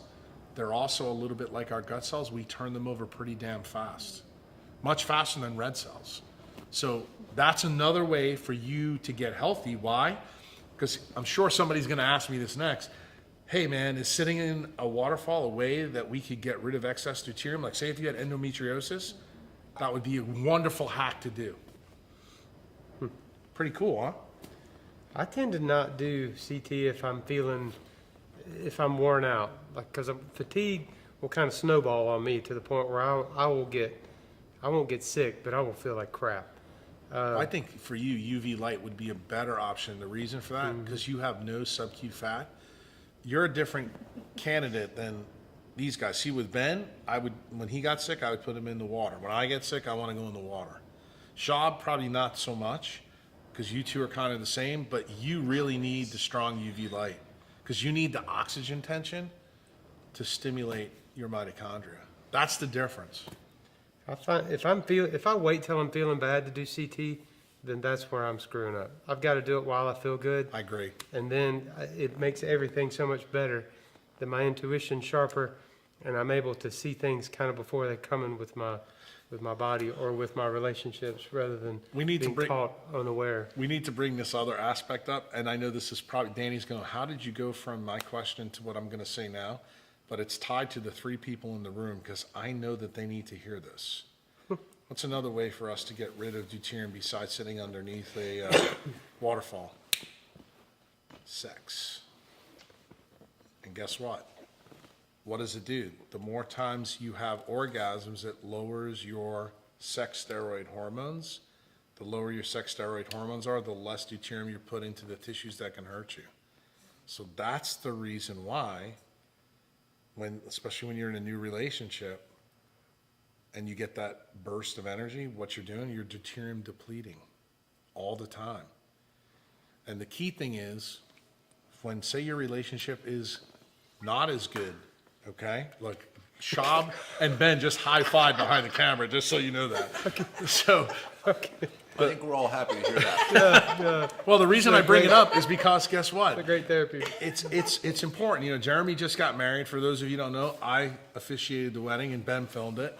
But the reason I bring this up is I've told my members, I did a webinar on sex, you know, and I've never really told them it was a deuterium story. But, you know, we've been talking about this in different ways. And when he asked the question, because I think a lot of people would be surprised. They didn't know that about white cells. But here's the other flip side. There's so many different things we do. That's the reason why I think everybody listening to this knows, you hear from even conventional doctors that having a sex life is really healthy. And when you hear your friends, because a lot of times girls will hear this or guys will hear it from their friends, you stop having sex, people say, oh, it's because we're not getting along. That's actually not the reason. The real reason is one or both of you are becoming fruit bombs. You're loaded with this stuff for whatever you're doing, whether it's unilaterally or bilaterally, and you have to realize that that issue's there. Now, my wife hates when I talk about this stuff because she's like, I don't want you to make sex sound like it's science. And I'm like, I don't think it's really science. I think it's more medicine.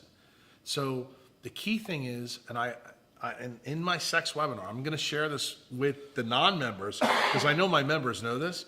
I said in the sex webinar that before I used to do like really big cases, like neurosurgery cases, the night before I would always have sex with my wife, always.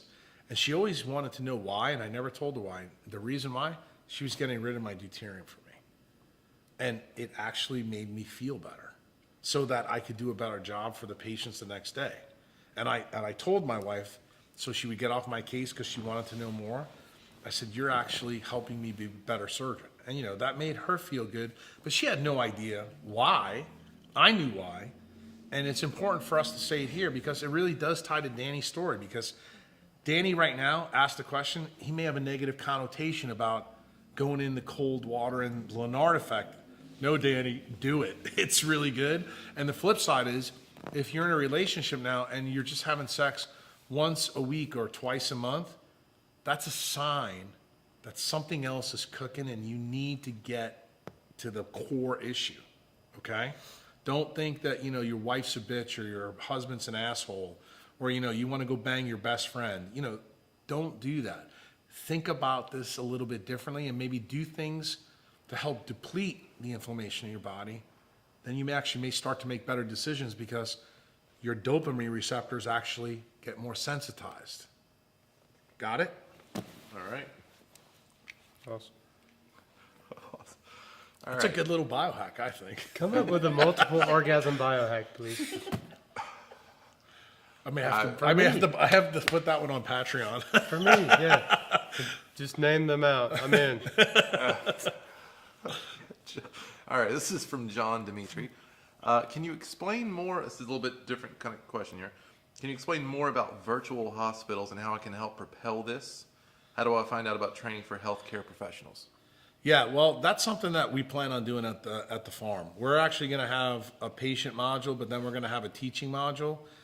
I'm toying with the idea of separating doctors and the public versus putting them all together. And I personally, my intuition is telling me put them all together. Why? Because I came to this information really, even though I was a doctor, I didn't learn any of this in med school. I figured this out, from going to the library and reading. So I don't think you really need to be a doctor to learn this.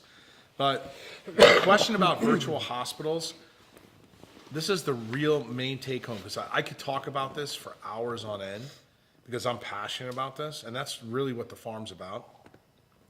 I want to make an environment, and I think Jeremy, I'm going to bring him in to tell you what his life is like in January. Hospitals are a very bad environment for patients. They're just like supermarkets. They put more deuterium in people than you can imagine. So they make you sicker. And the problem is when you're a mitochondriac, you don't realize that. You have the mindset, well, I go to the hospital because I want to feel better, not because I want to feel worse. And the thing with a virtual hospital is once you get people in the healing environment, which is nature, and they start doing actions directed to help them get better, to improve their mitochondrial function, then they can improve. And, this is coming from a doctor's perspective after doing this for 25 years. But here's the cool thing. Your question probably could be answered better by Jeremy, because what you guys don't know about him is every January, he's got to go sit in UAB, and he's basically a lab rat for the pulmonologist up there, doing all the testing on him. And he'll tell you, he gets depressed. Sometimes he'll Skype me, or the last time it was when they were worried about putting you on insulin or something. All that bullshit, that does nothing but raises your inflammation. Believe it or not, there's studies out there that show being in the hospital shortens your telomeres, which means it takes away some of your life force.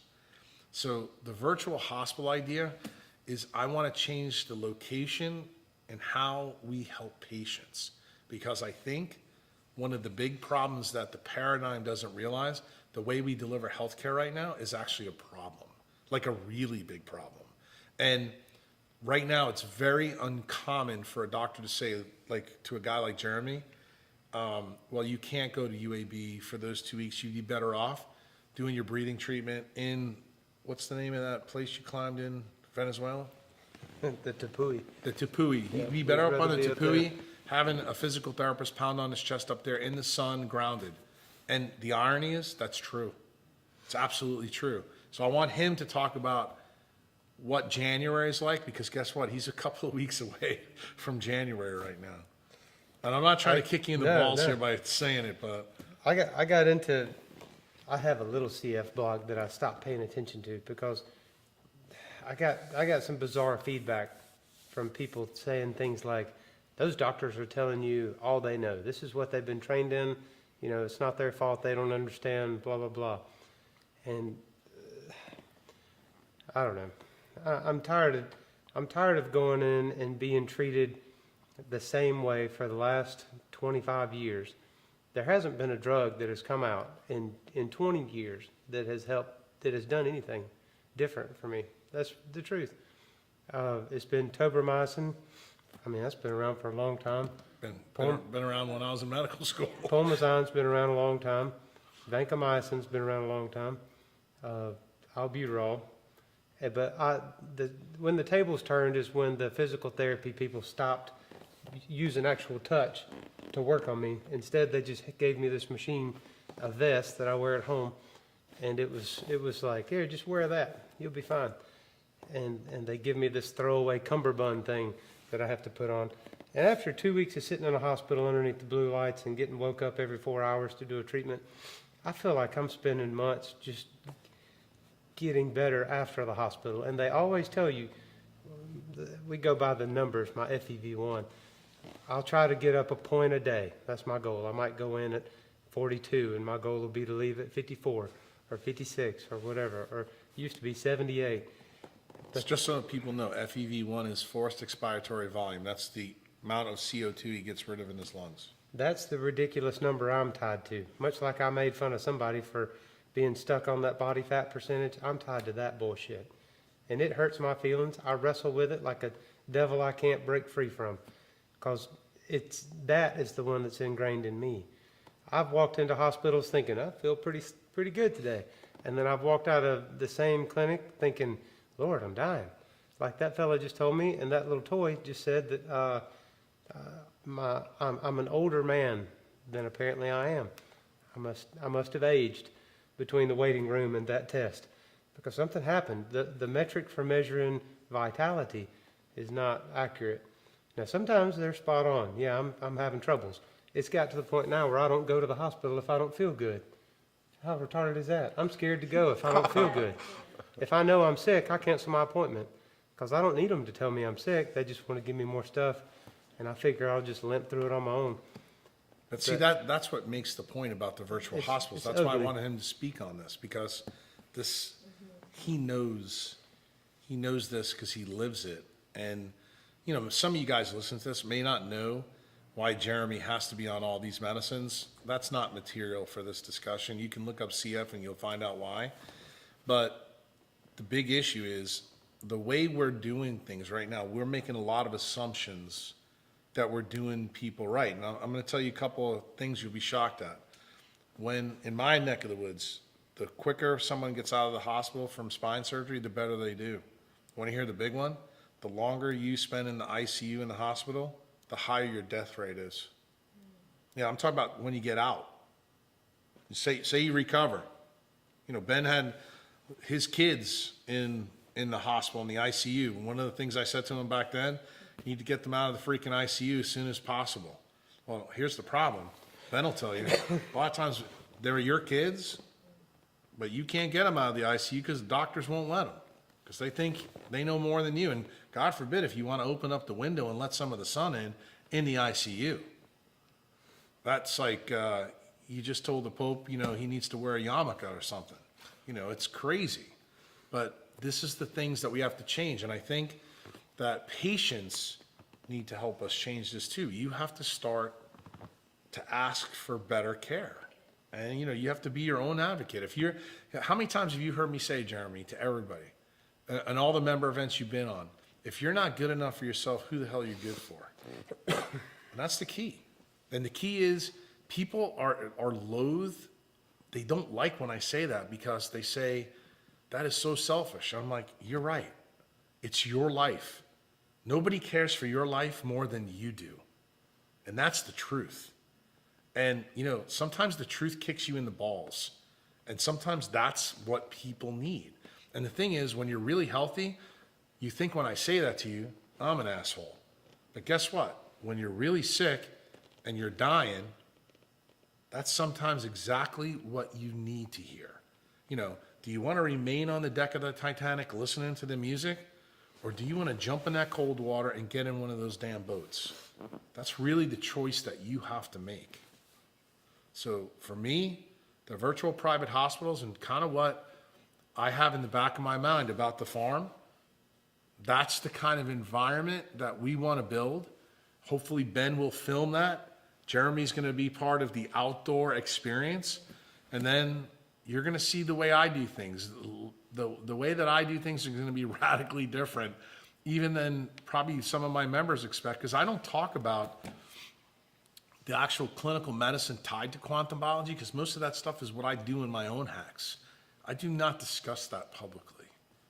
That's part of the reason why we've merged and gone through to Patreon now, because the area that I'm in now is getting much, much more sensitive and much more clinical. And it's a big issue. And it's an issue that I have to be mindful of and be very careful with. I'm just at a loss. I had forgotten the question by the time you got to the end of that. Okay, so we've got Dan, is 51-year-old in Dallas, Texas. He has toxic mold exposure, and he has environmental illnesses, allergic reactions to exhaust, perfumes, chemicals, fabric softener. Oh, Jesus. Yeah, he's got electro hypersensitivity syndrome, and you could have stopped as soon as you said I live in Dallas. Yeah. Toxic traffic. Yeah, and he's got the air syndrome. pollution. He's got everything. Well, he's on allergy shots, and he Screw wants that to know, place. where does he start? The first thing, Southwest. Move. Right, and well, when I say that, people are going to take this bad and not. So I'm going to give you another story tied to this. So Dan just basically told us he lives in a polluted environment that's loaded with deuterium and it's assimilating into his body. That's why he's got all the symptoms. So I'm going to take you now to Africa, okay, to a wildebeest, okay? In Africa, where Ben was, in Uganda, he's seen this. The wildebeest eat on the grass during the wet season, and they do fine. When it gets drier, okay, and all the water leaches out of the plants, the deuterium level goes higher. The wildebeest eats that plant. Is there anybody in the plant telling the wildebeest, hey, you need to migrate, go across the Nile, past the crocodiles to get to better grass? No, nobody tells them that. But you know who does? The deuterium content in the things they eat. Why? Because when the wildebeest eats that grass, the deuterium in their bowels makes their belly feel different. That's the signal that they use for their instinct to go north, millions of them, and cross the big crocodiles that you see. Why? Because they have to do it. Okay?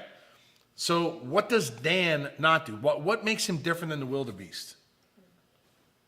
The brain. Well, I'm living in Dallas. It's not feasible for me to go because I make my money here. I do this. And make every excuse up in the book you want. Dude, if you don't have your health, you have zero. Okay? If you don't believe me, ask this cat right here. He is living proof of what I'm trying to explain to you guys. And the thing is, when you give me this story, I feel horrible for you. Why? I think this is the fastest growing disease in the United States. Nobody wants to talk about it. It used to be fibromyalgia.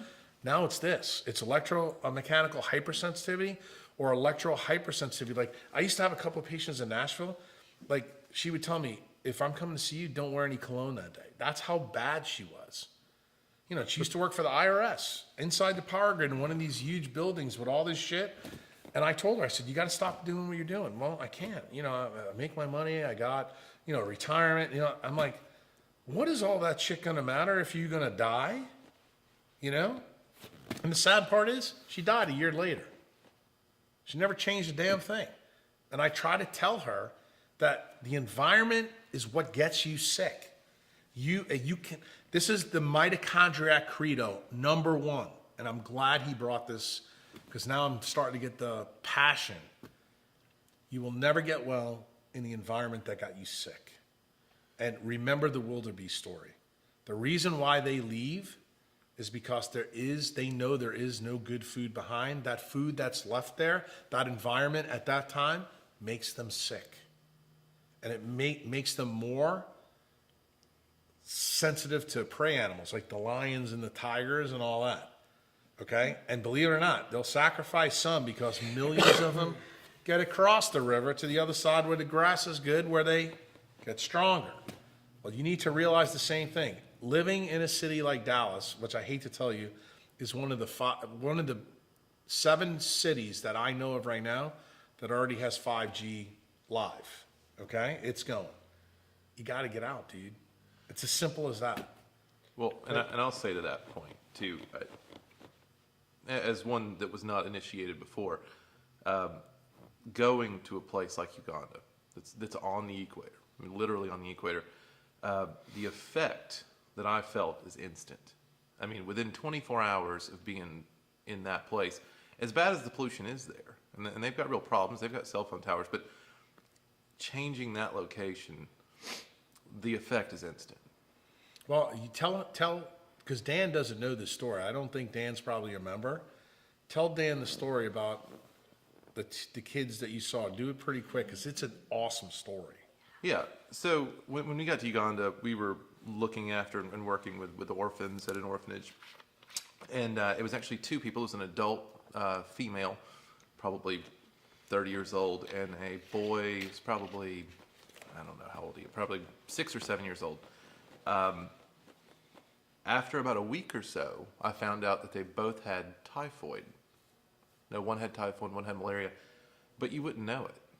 Ben came off the plane, and the first thing he did is come to my house Yeah. and want to know why. It blew my mind because I know, and you know, if my kids or I or anybody I know got typhoid or malaria, we would be in the hospital and or dead.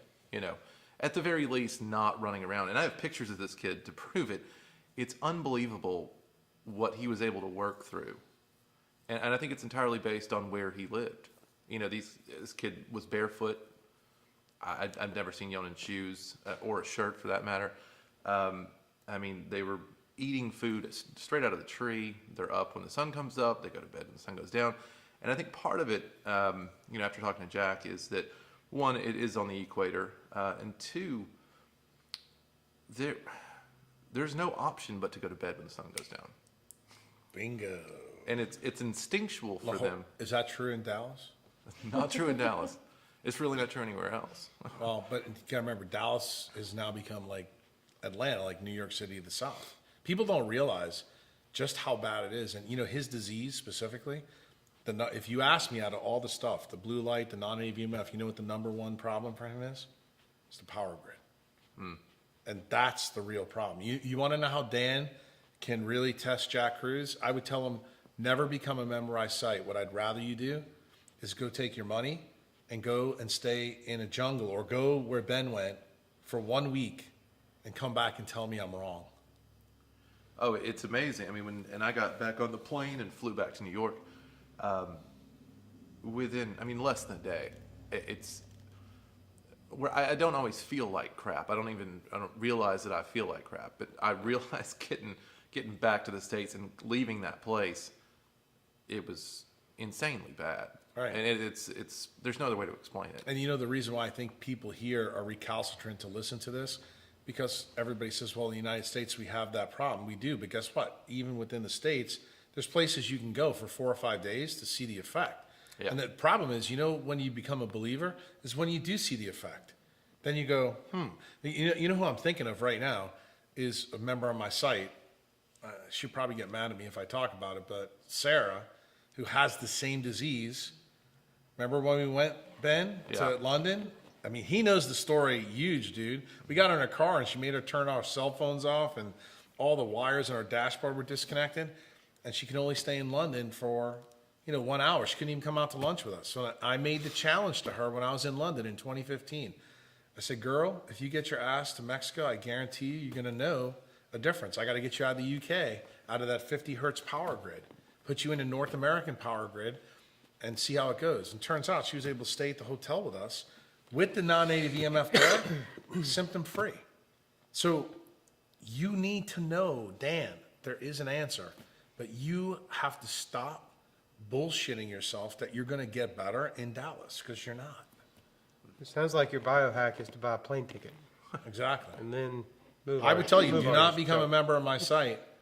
Go do this biohack. Go spend a week somewhere that you can get to relatively easy, outside the power grid, maybe somewhere in the tropics, and just see how you do. And you'll be shocked because, of course, the doctors that you're seeing, oh, well, if you go inside the equator in the tropics, you're going to have plenty of mold exposure in the tropical rainforest. It'll kill you. See how it goes, dude. I got another member on my site, Simon, who did exactly this hack. He went to Papua New Guinea. Oh, yeah. Remember him? Those are beautiful photos. Right, but his story was freaking epic, dude. And the thing is, most modern humans won't do this. And let me just tell you something, Dan. Your life depends on this. You need to do it. We got a question from UV here. And this is a question I had too. When doing CT, deep CT, what are the signals to terminate the session? I would tell you, if you really start getting totally numb, your extremities get numb, if you start seeing different colors that aren't normal, like white, blue, and red, euphoria could be another one. That could be the kombucha. That's when I stay in there. Well, I'm talking about where it's excessive, like where you start noticing, like what Ben did when he gets out and he's like, running around like a bull in a china shop. Those kind of stuff, you do it. But, the simple way to do this in the beginning, you're not going to stay in that long in the beginning, so you do a little bit at a time. The people who really adapt well and can stay in the cold longest, like I can stay in cold water literally for 12 hours, it won't bother me. But I've been doing this for a long time. The only thing that I would be concerned about is probably toes and fingers if you stay in a really long time. So one of the hacks you can do for that is just get wetsuit footies and hand stuff and wear those in. But you'd have to really screw yourself up, like really using cold water. Like I'm talking about like when you go swim in like the Southern Ocean around Antarctica or up in the Arctic. Most people are not that cold adapted to do that unless you live up there. But I'm telling you right now that every mammal on this planet can adapt to that cold. You just have to realize you have to be careful when you do it. And that's part of the reason why my protocol is between 50 and 55. I do have a webinar that I did like 6 or 7 years ago about deep CT, but that's why it'll never be public. Why? Because I don't want people doing stuff where, you know, they just say, well, I'm going to try to do 28 degrees today, you know, and this is my first time doing it. I don't want you to do that. It's crazy, you know, and believe it or not, there's other ways of doing CT better than water. I don't talk about that very often either. Why? Because I don't want y'all doing it and hurting yourself. But guess what? That's how doctors apply cold for medical reasons. Okay. Turn off the camera. Let's talk about what am I supposed to be doing? Sounds cool. All right, this is a question from Hunix Tube. I hope I'm not butchering that name. Please explain how CT can help get rid of sleep apnea. Well, that one's very simple. Sleep apnea is usually caused by too much of the bad isotope deuterium in a certain part of your sleep complex. Now, I will tell you, sleep complex is very complex, meaning there's not just one area in the brain where, okay, this is bad and you get sleep apnea. We have so many different types of apnea, but I'm going to focus in on one because I just talked to somebody about this specific one, and this is the most deadly one. Most of you know that I used to do a lot of professional work with football players in the NFL. Well, there's this very famous football player that played with Brett Favre, who Jeremy happens to know because Jeremy went to the same high school that Brett did, Oak Grove, and my daughter goes to their competitor school, so they kind of hate each other. None the fact. Reggie White died of central sleep apnea. He's 38 years old. He's in the Hall of Fame. And central sleep apnea is the center part of your brainstem that gets filled with deuterium. So if you can't clear it, what happens is you lose the stimulus to breathe. So for Jeremy, this would be like, wait a minute, that's crazy. You know, because he's got a big lung problem. Technically, the end part of his disease is very much like that, where you cannot breathe because your lungs don't work. But his stimulus to breathe is always very present. But when you have central sleep apnea, the nerves that control that take that away from you. You can have perfectly normal lungs, but the part of your brain that controls this doesn't work. And what happens when you go to sleep, you lose your drive to breathe and you die.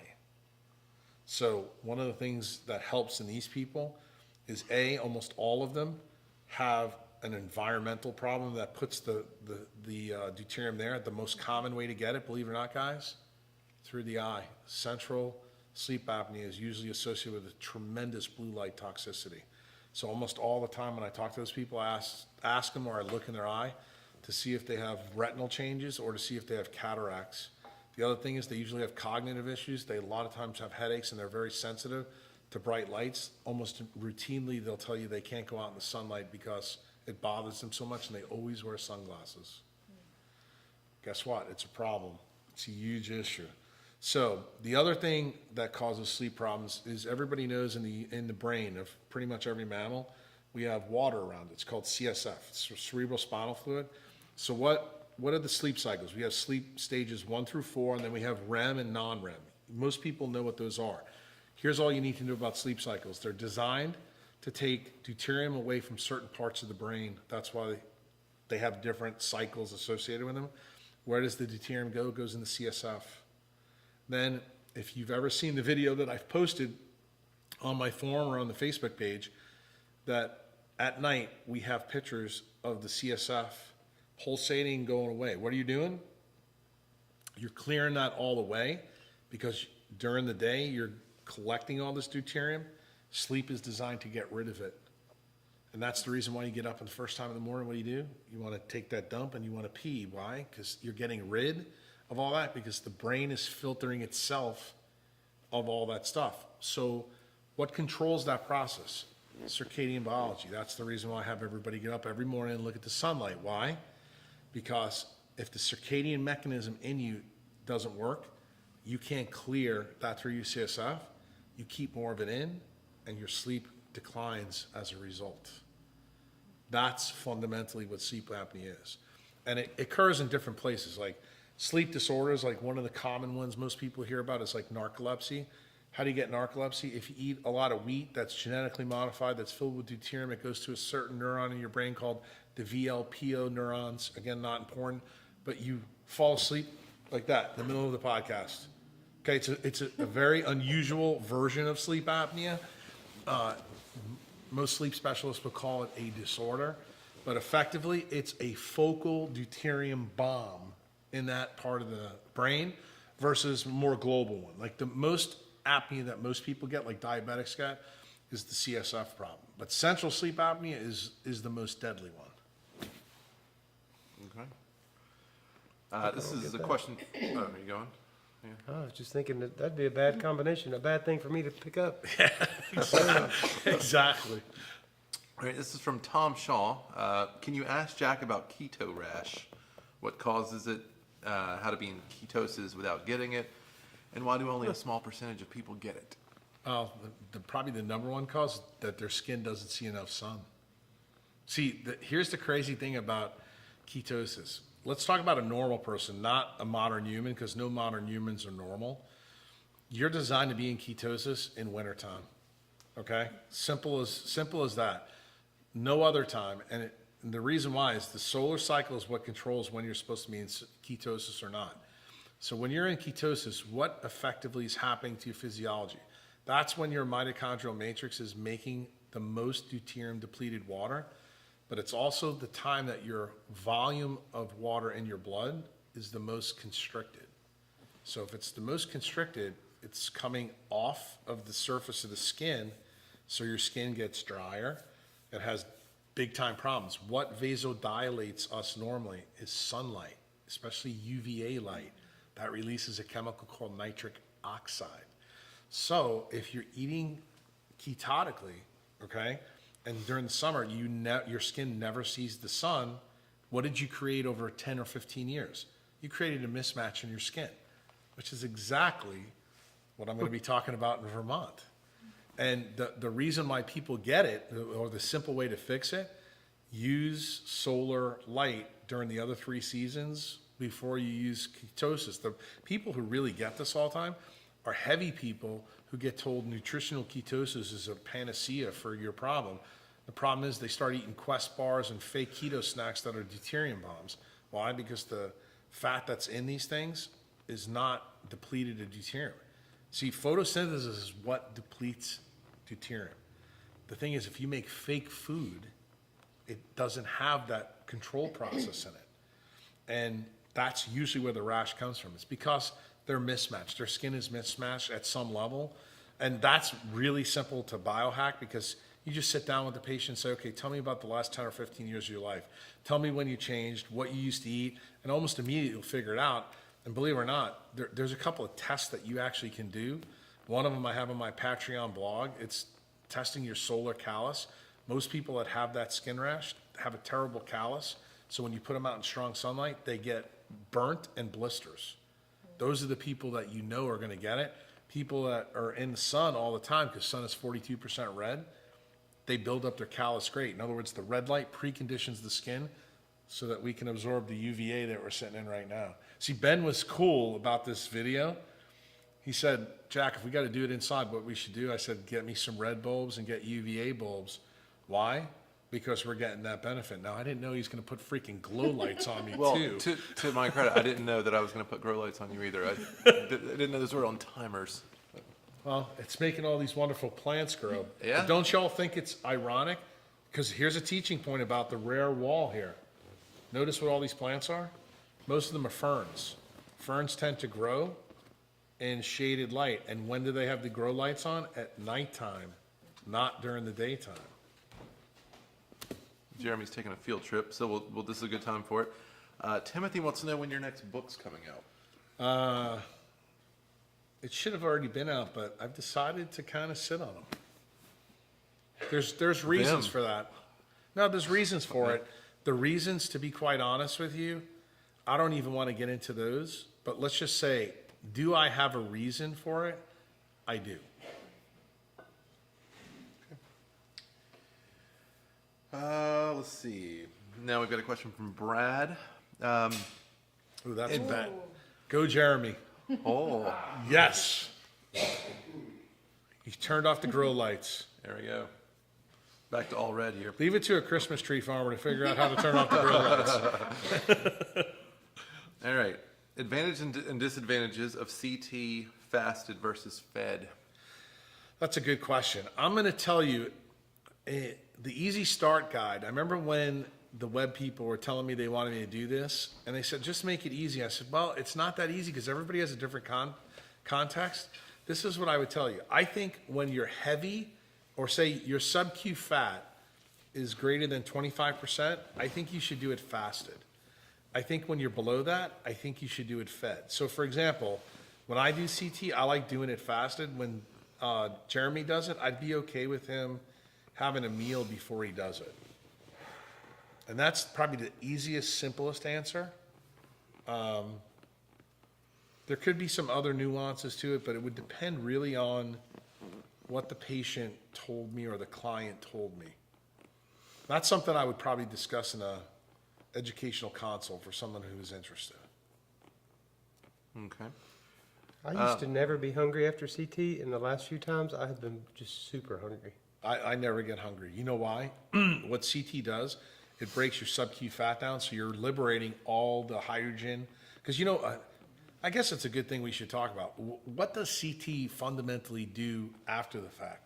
It actually liberates our fat mass to send free fatty acids to the mitochondria. Believe it or not, it also raises your glucose level in your body a little bit, just so you know that.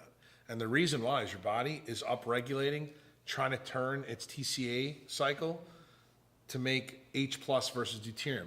And here's the key thing for heavy people, why CT is good. You usually can't burn your fat when your TCA cycle has got too much, antiomimin in it.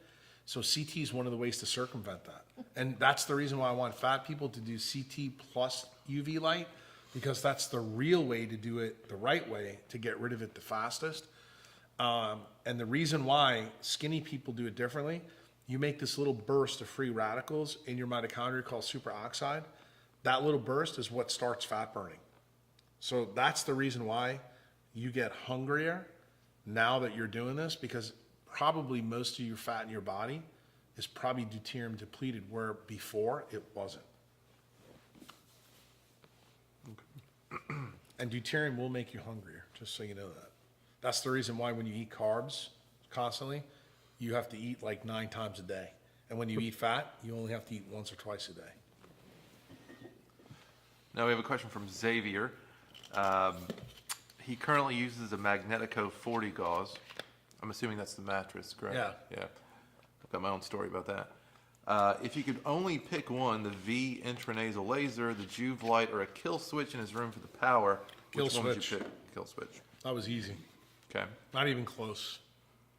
All right. True. True. Yeah, that's funny.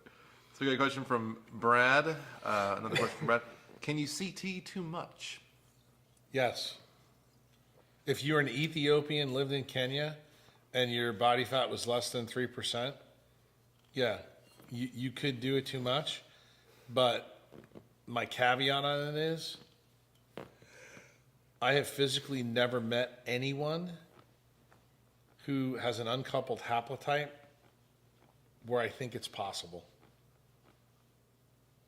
No. The only way you can screw yourself up is if you just did deep CT and you weren't well trained. Like if I threw you in, the Arctic Circle this time and it's 28 degrees to 32 degrees, you get hypothermia and die. But I'm talking about somebody who's trained for it. No, CT is always beneficial for a mammal, provided they understand the context in which they're using it. I've got So I really thought that after doing so much CT that I would be tougher. It snowed here the other day. It was amazing. And I thought, man, I'm going to go out here and slackline on my little line between these trees. And after it whipped off a few times and slung snow everywhere, I was walking around in it and I'm like, holy crap, this hurts. After a few, 5 minutes walking on the snow, I was like, well, I would die. Like, that'd be the end of me. But you I got to couldn't- realize why, though, because It's- you never get that on that part of your body, like snow. Like, you know who I'm thinking of? And you know, Inger. You can imagine Inger in, like, Finland. She'd be running around in her bikini, in 6 feet of snow, and she'd be like, this is nothing. Yeah, I've got to find a way to train that. I mean, there's something about your body weight being pushed down, and then also stepping on a pine cone or whatever it is that happens. That doesn't happen when you're sitting in a tub. It's like the ideal, perfect situation Exactly. to I don't know, manipulate nature in a funny way and get all the good effects without any of the weird, bad things that can go wrong while Well, you're the point running that around outside. the point that I want to make, Ben saw it. We talked about it earlier. That's the reason why Wim's version of CT is pretty good, because guess what? He does it Yeah. the way that you need to do it.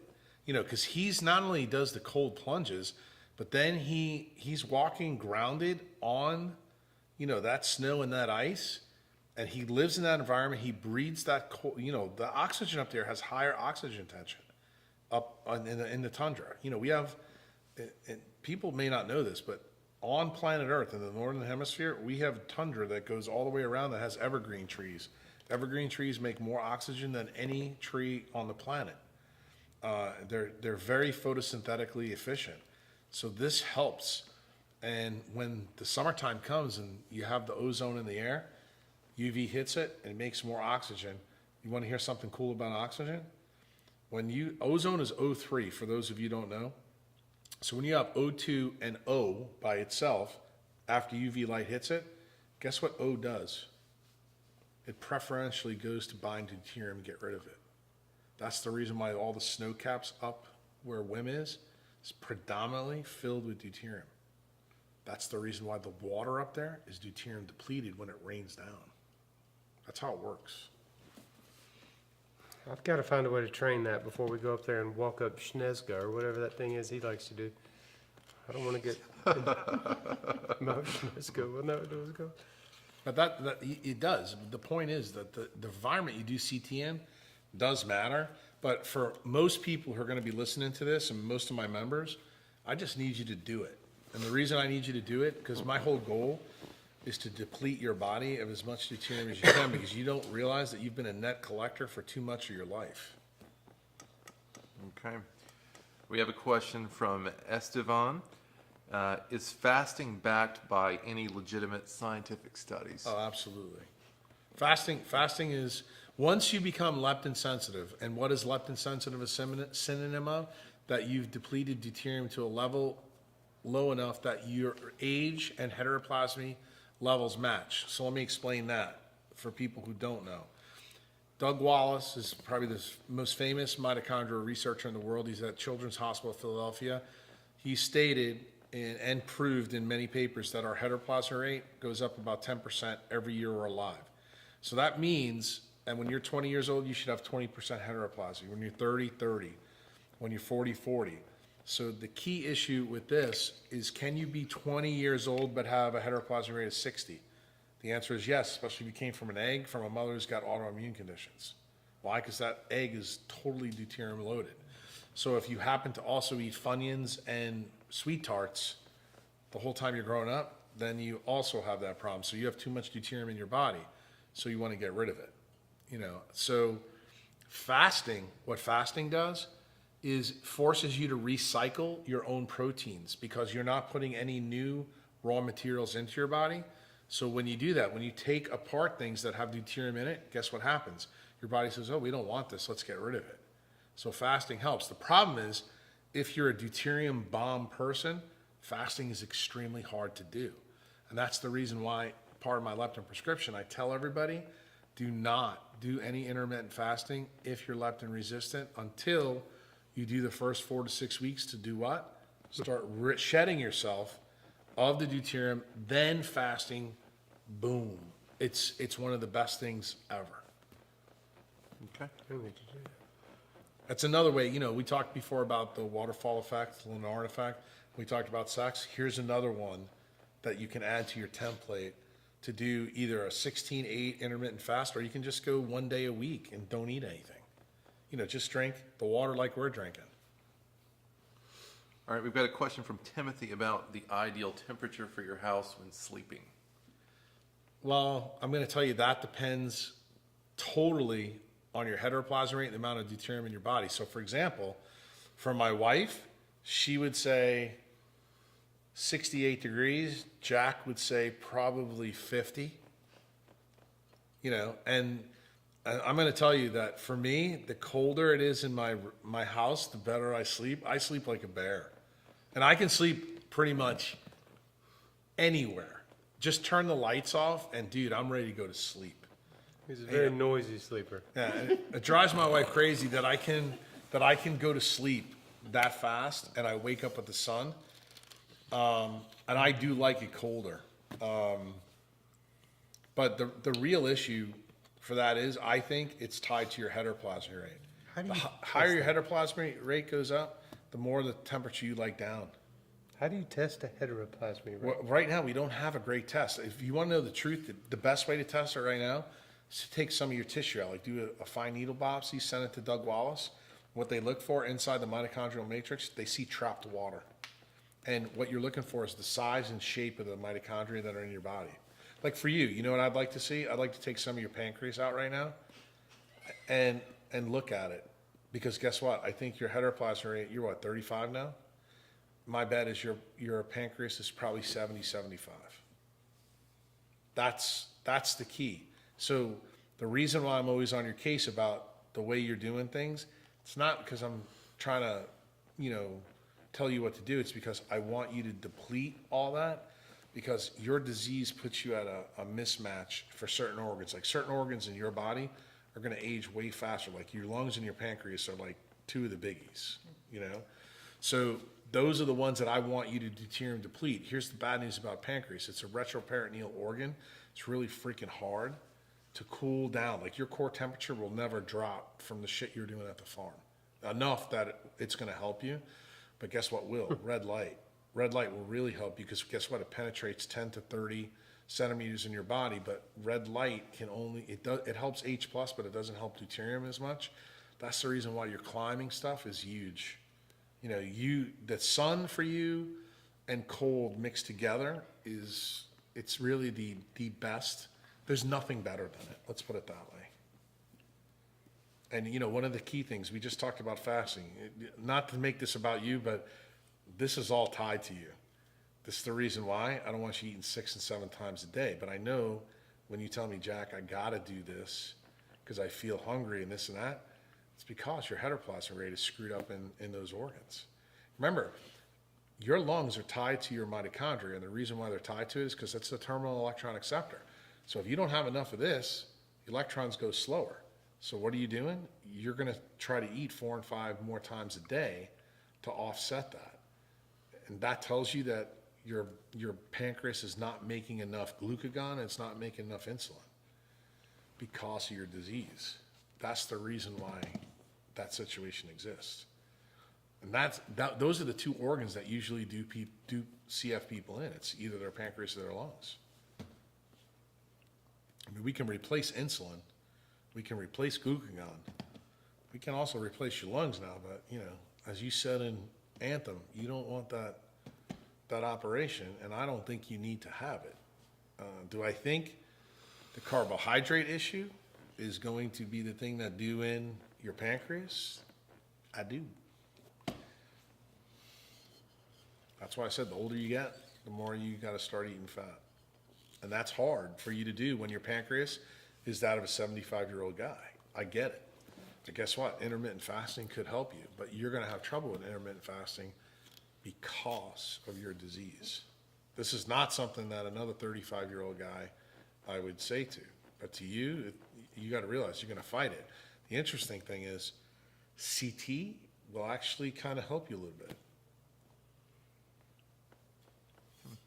Our next question is from Ben from Hattiesburg. He wants to know what you would. Is this you? Yeah, it's me. It's not personal, but how would you treat an adolescent with XLH? What is XLH? Rickets. Genetic form of rickets. Yes.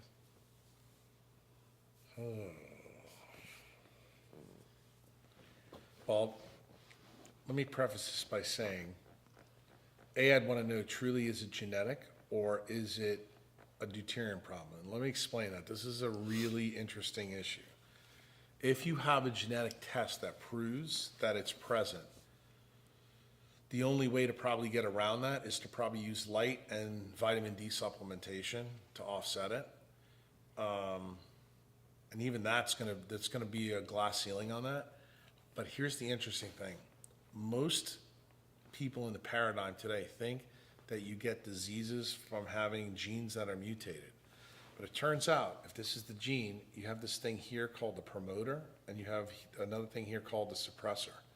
If you have deuterium in the promoter, it's gonna turn this gene on more, okay? If you have deuterium in the suppressor, it's gonna turn it off more. So if you think about this mechanism, if you have deuterium in the wrong place, it can act just like a genetic disease.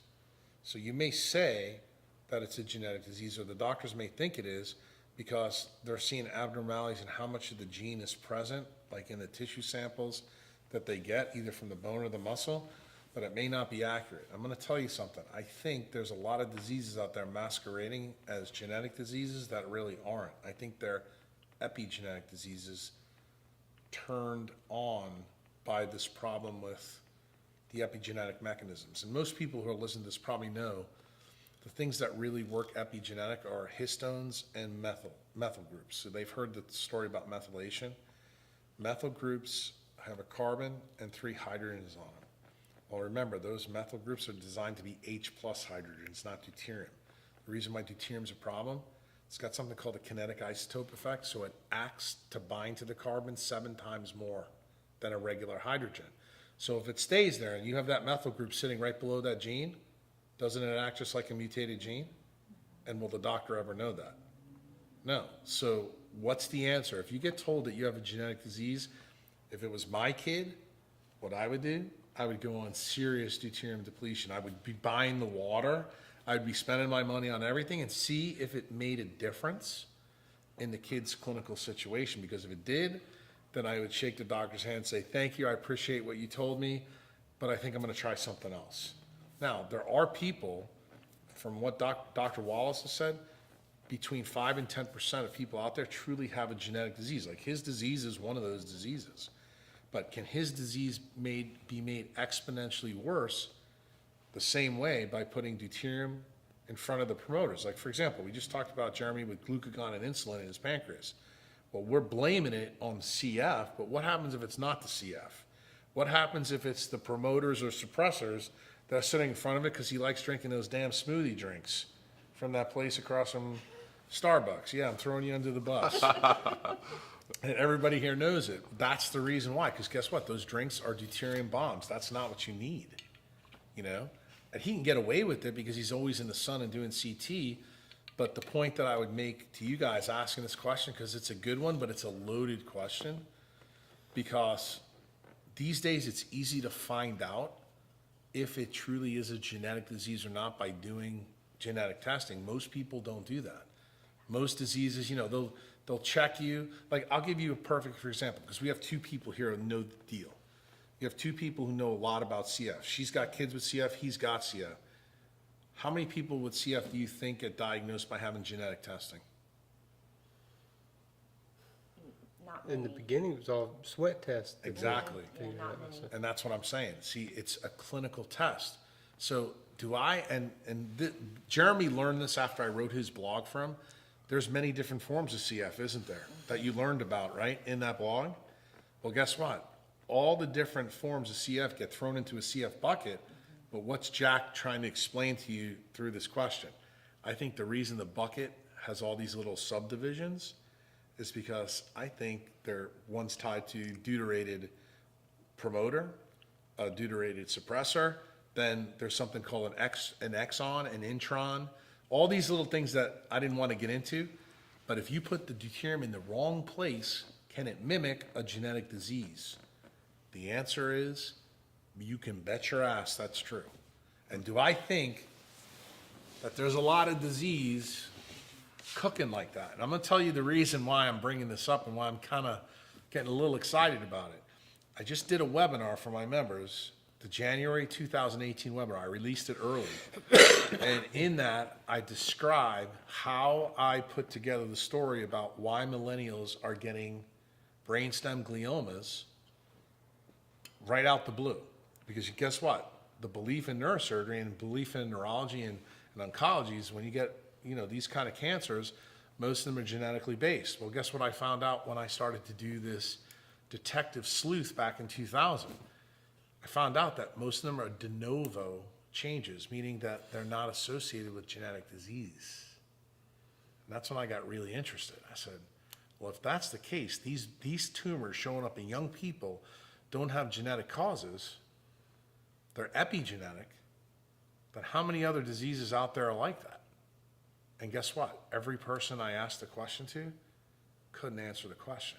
The only way you can really truly prove that a disease is genetic or not, you have to go to a geneticist and run a true test. Like, for example, you have a retarded kid and you think they're trisomy 21, you really don't know until you look at their chromosomes, okay?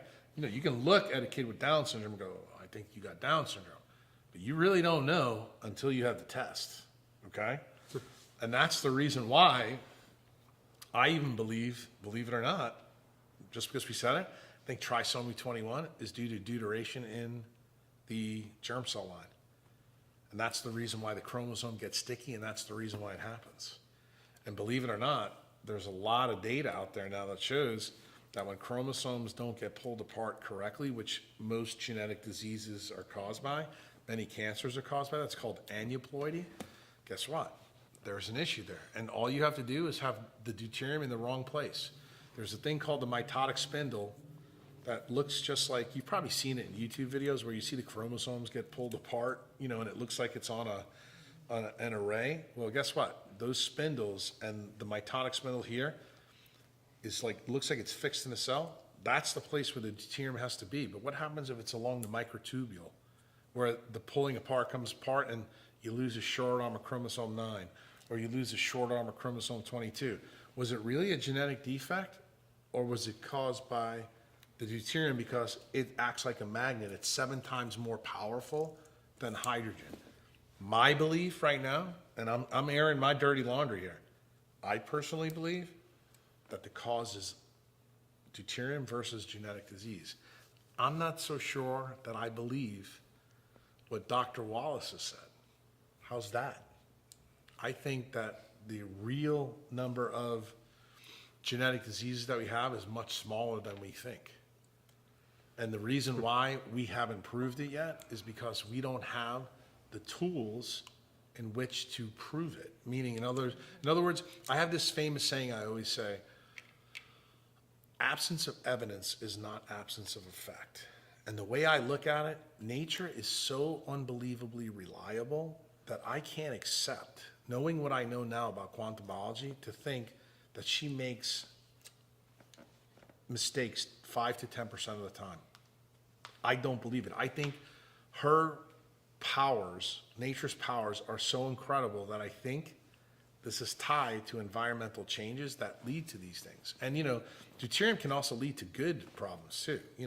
One of the things that we got from becoming multicellular organisms, there's a gene called guanylate kinase that got deuterated, and that's how we went from simple life to complex life. If that didn't happen, it wouldn't have happened, and deuterium is tied to that story too. So it's not always a bad thing, but I think the question you raise, for me, that's why I paused when I said it, because I knew I was going to go down this rabbit hole, because I haven't really talked about this. I don't really talk that much about genetic diseases, because I'm going to be honest with you, I don't think that most diseases are genetic. I think almost all disease is epigenetic. Good. That was a good question from that guy, Ben. Ben from Hattiesburg. He's got a great body fat percentage. I've heard that. Nancy Watson, I'm sorry. Yeah, Nancy Watson. Is there an ideal time for morning light exposure? Is it always sunrise? Or does it Always matter? sunrise. Always sunrise. She's on the 44th latitude. Yeah, my condolences. That puts her right around Minneapolis. Yeah, I mean, sunrise is the key. And, you know, I told somebody this today. I did a couple educational consults today. That if you have to see the sun, you want to see it at sunrise and sunset because that sets the tone for the day for the eye. But we really are designed to be in the light all the time. Your eye is like a light sensor, and it just tells things by color temperature. The brain knows immediately. Okay, it's 1600 Kelvin. I know it's early in the morning. Okay, it's 5700 Kelvin. I know it's noontime. Okay, it's 16,000 Kelvin. I know the sun is going to set very soon. Your brain knows this. You don't have to, but all the things in you. Remember the story we talked about before about the wildebeest and how they ate the grass and they knew to migrate? Your eye does the same shit with light. And it's way below your perception because if you actually observed it, it would never happen in reality. That's called the quantum Zeno effect. Again, none of this is a problem, but just, Nancy, your question's a great one because I get asked this all the time. If you want to fix the circadian mechanism, you must rise. Even if you're broken, you're never going to rise. You're going to need an alarm clock to do it. I don't use an alarm clock at all. I haven't for 15 years. When you set this in you, you will get up to the sunrise, and when the sun sets, you routinely get tired just because you're protecting your sensors. And you're sensitizing, that mechanism in you. Okay. Now we have Melanie. All right, let's see. Many of the Jack Cruisers, I didn't know that was a group. That's interesting. Met at the anti-aging conference this weekend. There were some interesting talks there on H2 water. We wondered if Jack could talk about H2 water and how he would create it. Well, I've already done the hack, and the problem is where the source of the hydrogen comes from is the key. And for those of you who are my members, I did something nice for you that is tied directly to this story. You need to understand the process of hydrogenation, okay? Hydrogenation is how we make or take hydrogen in or out of something. And it turns out you'll be interested in this. The three pathways that we talked about earlier that you don't want to know. Glycolysis, the PPP, and TCA cycle. The first two use 9 enzymatic steps to make sure that hydrogen is H+ and not deuterium. TCA cycle uses 10 enzymatic steps to make sure the same thing happens. Do you think the guys that are selling you the H2 water or the gas manufacturers that sold them to make this hydrogen water did the same thing? The answer is thumbs down. And when I do the hacks, I went to a specific company, Praxair, who only sells commercial to hospitals, and I talked to my hospital about letting me buy a deuterium-free source of hydrogen. That's the only way I would do it. Now, I will share this for the members of this who signed up for this.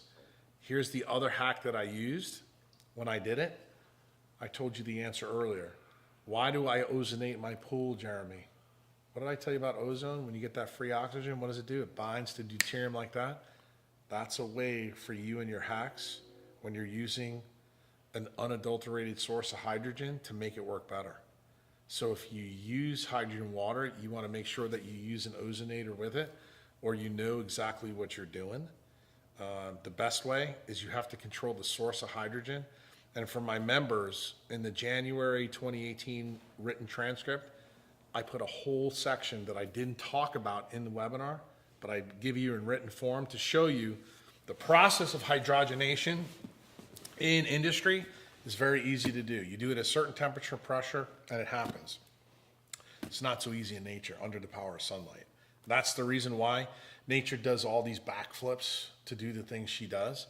And it makes the point, for the people asking this question, if you think using molecular hydrogen water is a way to, circumvent this, you're sadly mistaken, because that means you're relying on the marketer who's selling you this shit that they knew to deuterium deplete that hydrogen before they put it in the water.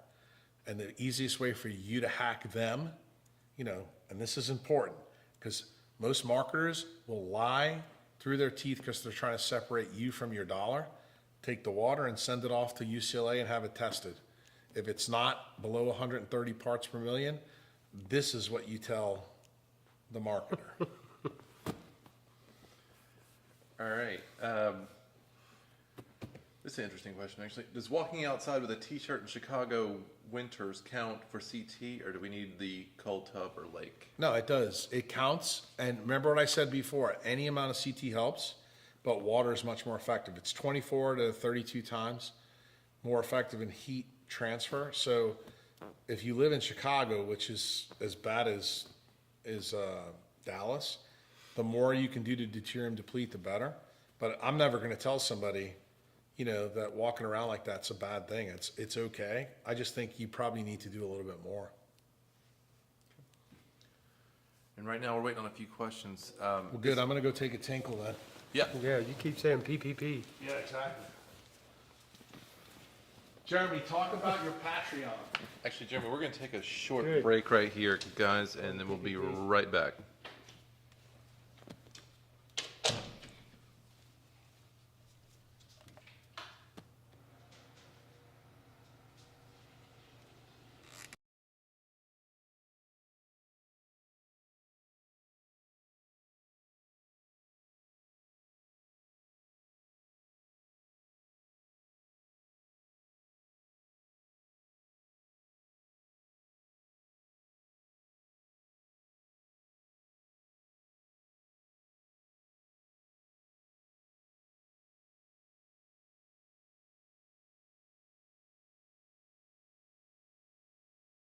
What is it? 8:30. Wow, 2.5 hours. How's it been going? Good. We're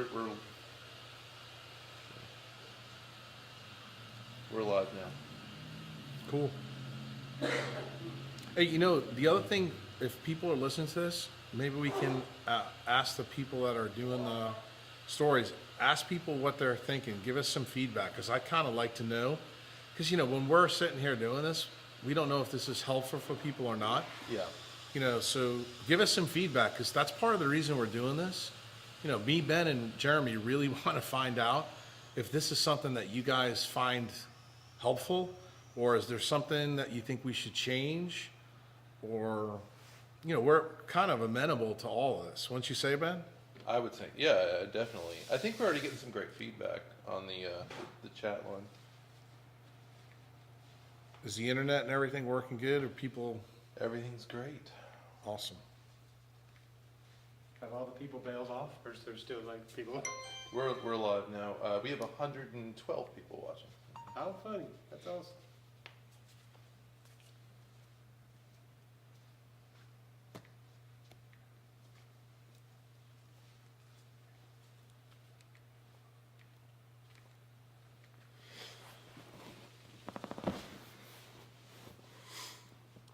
I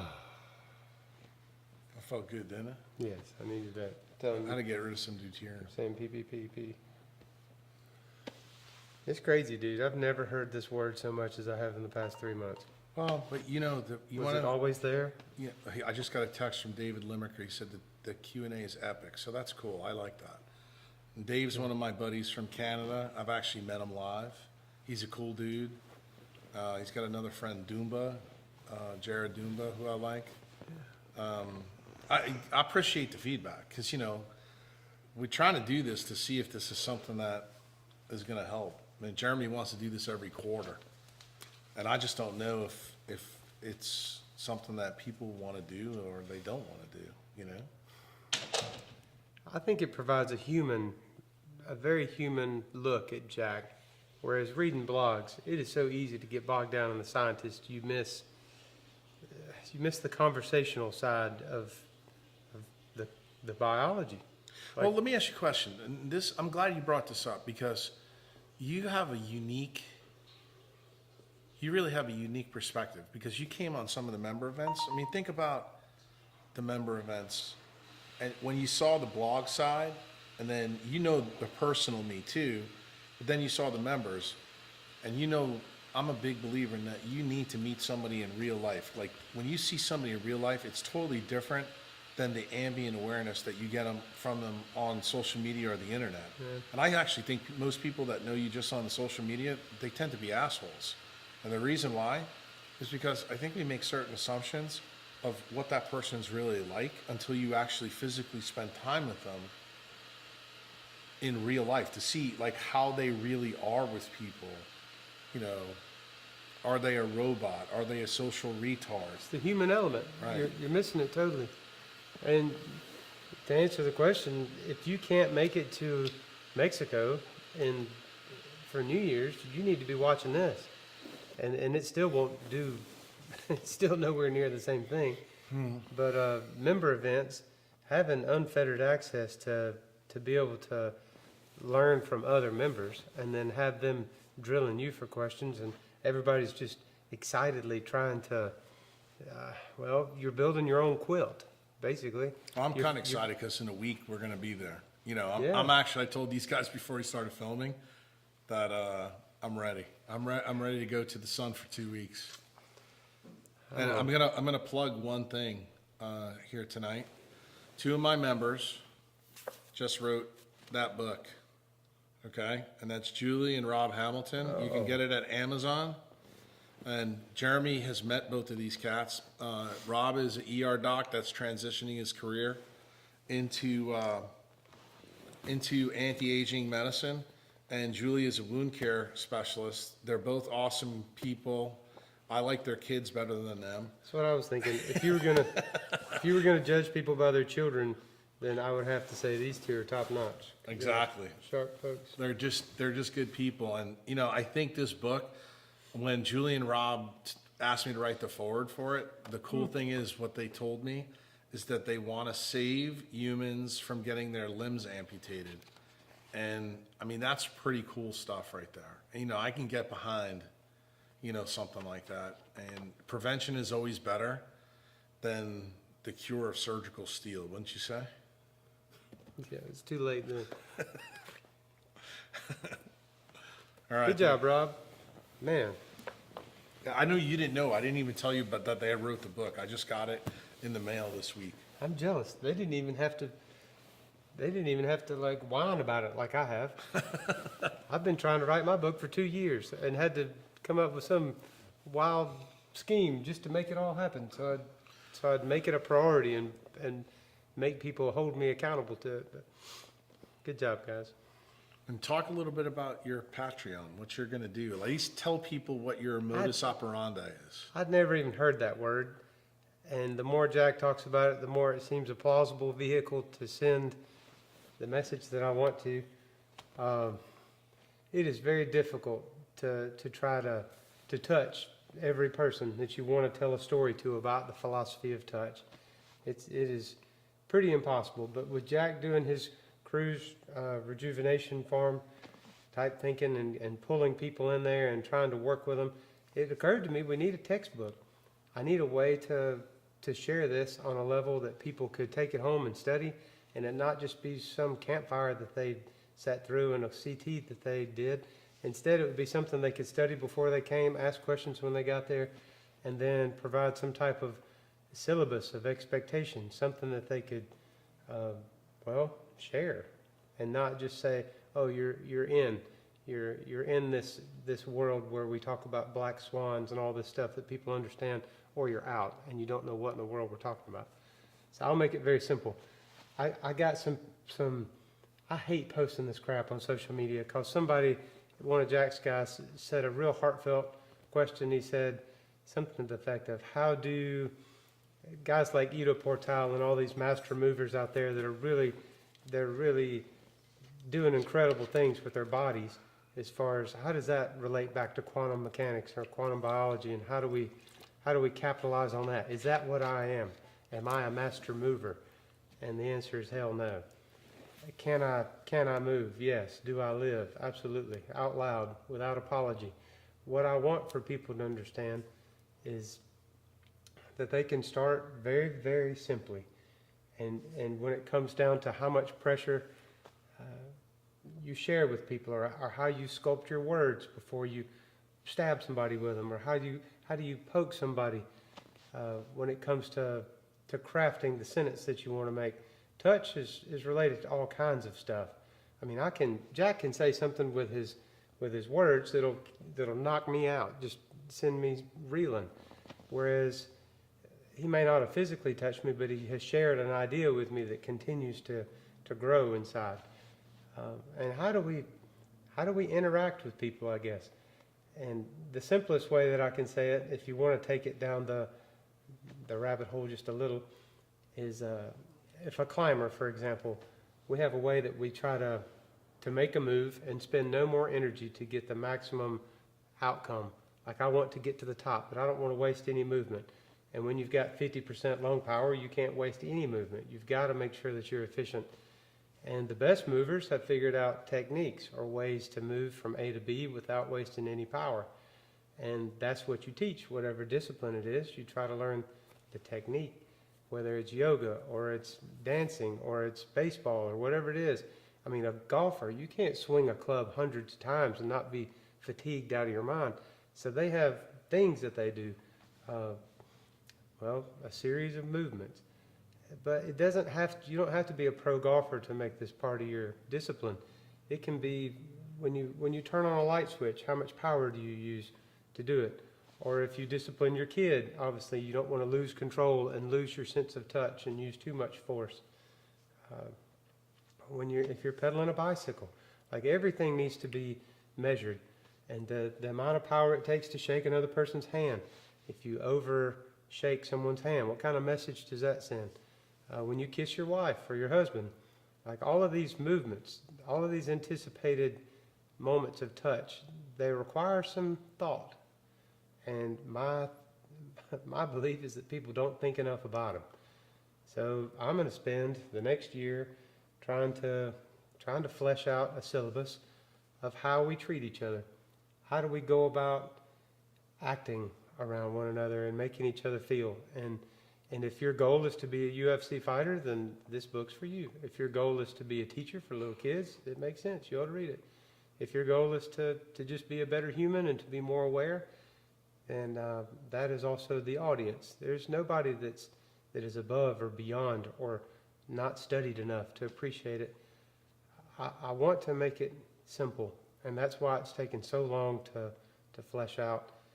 My experiences with climbing and yoga, and I mean, you have to kiss a lot of girls to know how to do something wrong or right. And in teaching my little brother who has Asperger's how to kiss his hand so that he'll know how to kiss my grandmother on the cheek, I realized that. Like, man, there's things that I take for granted that somehow he's got to have explained from the ground up. So I probably talked too much about it, but it's a whole lot of exploration, a whole lot of adventures that are all kind of wrapped into one idea. And that is, how do you choose to leave your mark, basically? Who do you want to be remembered? How do you want to be remembered by? Hopefully the touch or the mark that you leave on your family or on your profession or on your children, it should be intentional. You should have thought about it. It shouldn't just be something that was reflexive or just happened. And we'll be taking time to discuss that and try to figure out who you really want to be. I like it. Holy shit. Well, Just lay it on you. The thing, when you were talking, the reason it resonates for me, it goes to what we're talking about, social media and my proxy, the dopamine network. You remember that time in my house when I wrote you that note and I said what I said about the gravity of our friendship and kind of where it is. Do you think that would ever be true if you had just an ambient awareness of me on the internet versus spending some time? You know what I'm saying? Yeah. You know, like Ben has seen me. Taking years. Ben has seen me drinking Malbec and hanging out with you guys, and then he's also seen me put a talk together where what I said, the pictures that I showed, got into eyeballs that were complete skeptics, and they were like, wow, this changes things. Just like you said, words, Ben's movies, my words, Ruben's ability to build things, these are all ways that we actually touch each other, but we never actually think about it. Because remember, sound is a wave. Touch is one of the ways we get waves. Ben's light on the screen is a wave that touches our retina, gets into our brain, and it changes the things about us. And I think the more waves that we sample from each other, the more you decide, is this person somebody who I resonate with? And I mean that literally and figuratively. Is this somebody I want to spend more time around to find out what aspects are? Because your talents, my talents, and Ben's talents, and Ruben's talents are all different, but for some reason, we're together. Like, I look at us like four molecules, and we're all at the same frequency, or sometimes we're at different harmonics of that frequency. But one of the things that I thought was really cool about me and him, I mean, Ben and Jeremy have been friends forever. Me and Ben have been friends for maybe 4 years. But the thing that really caught me by surprise, when he went to Uganda and came off the plane, he said, I need to go talk to Jack. And he actually filmed it. And you could tell what he saw as the filmmaker blew him away. And he said, I need to understand how this is possible. And the thing is, that story, I think, is going to be important, because when he sees different things now through the filmmaker's eyes, he's going to be able to tell a better story. Why? He's going to be able to touch people in a way we can't. Just like the things that you've seen with kids with Asperger's, the stuff you do at glass blowing, you're able to bring things from climbing to them in a way that they haven't thought. Like when you did with my own daughter about holding the pipette, blowing it a certain way, you know, turning the glass as it's hot. All those things are really related to touch or proprioception. We have fancy names for that shit in medicine, but you're good at that. I have to interrupt here because what I just saw him explain his vision for your book, I watched you struggle with the other day when we filmed your pitch video, okay? But somehow in this room with this light, 3 hours deep into this podcast, you just laid it out. Right, like that, exactly it. And that's got to have something to do. I mean, that would have taken, you'd have been nervous and reading and stumbling through it the other day. I mean, you're a great speaker and you do really well, but you just flawlessly went for 5 minutes and explained your entire vision. Exactly. For something that you really couldn't do with a laptop in front of you and notes the other day. There you go, bro. It's personal. It is And, personal, but it's got to be this room and this I think it's time. him. And I think it's also the you're people that he's with, and also the Yeah. stuff that we're talking about. And see, that's the key about resonating with the right people. Look, when I tell people being around the right people, dude, is the thing. Look, Ben knows this. Get out of a bad relationship now. He's in the right thing. Look at you and Lindsay. Look at your friends like Gustavo and the guys these guys are like really important to you. That circle of 6, dude. You know what I always say, you've heard me say it. My circle of 6 is pretty tight, and people come in and out of it, and some days you're in, some days you're out. And I really believe that who you really are into on a personal level. I mean, that's the reason I have some of the rules on my form. Yeah, I want a human picture up. I don't want no bullshit I want to know something about you.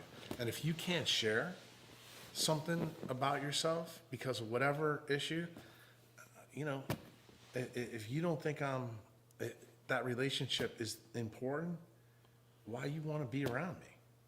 Why? Because I can give you something?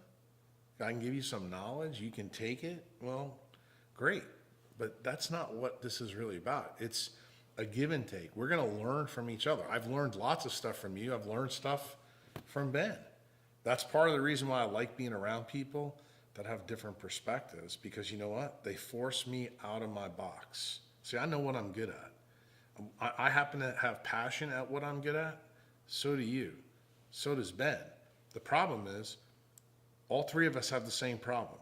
We're trying to figure out how to make our good and our passion the singular focus of our life. And that's the truth. Because when we all do that, that's when I think all four of us, that's when I think we're going to know really what we need to do. And I think we're kind of on that journey. I think we're kind of four bowling balls going down the alley waiting for the right pins to show up. I just can't wait to get to a place that's not no script, just real time, real talk. And I think your farm is going to be the place for that. Now, I don't know what the price of admission is. Hadn't even crossed my mind. As long as something like this exists, where people can take a peek into the world and figure out on a every now and then schedule of how they can get tuned in and feel a part of something big, I think you've developed a massive worldwide audience of hungry people who are excited to push the envelope and ask hard questions. I mean, where else are they going to ask that to? People calling out stuff I've never even heard of. Well, you know, the thing I was thinking of when Ben asked his question, and I wanted to ask Ben this is the cool thing about the idea about walking around the French Quarter with your geothermal camera, whatever the hell the thing is called. Yeah, that's it. Yeah. You know, but you know, the one that we can walk around as a group and we can have that person, you know, interact with us, kind of like what we're doing here now. But the people watching us right now are seeing like real life happen on film. But the cool thing that I want is the people that come to the farm that interact with us, like to hang out and drink wine with us. After they do their treatments, they're outside with you, and Ben's filming it when we're walking around the French Quarter, and they ask those questions, and you put it, and you show it to them later. In other words, it's an out-of-body experience for what they're going through. And when you see it from the outside, like if me, you, and Ben watched this video right now and watched us ask the questions, because we were in the moment when we're doing this stuff. We know what we wanted to say to the person, but truly, we don't know what the vision of all this is. We don't know what the lights look like to us. I mean, Ben does better than me, you do. But you know what I'm saying? But Ben has he's asked some of the questions of the people that are out there.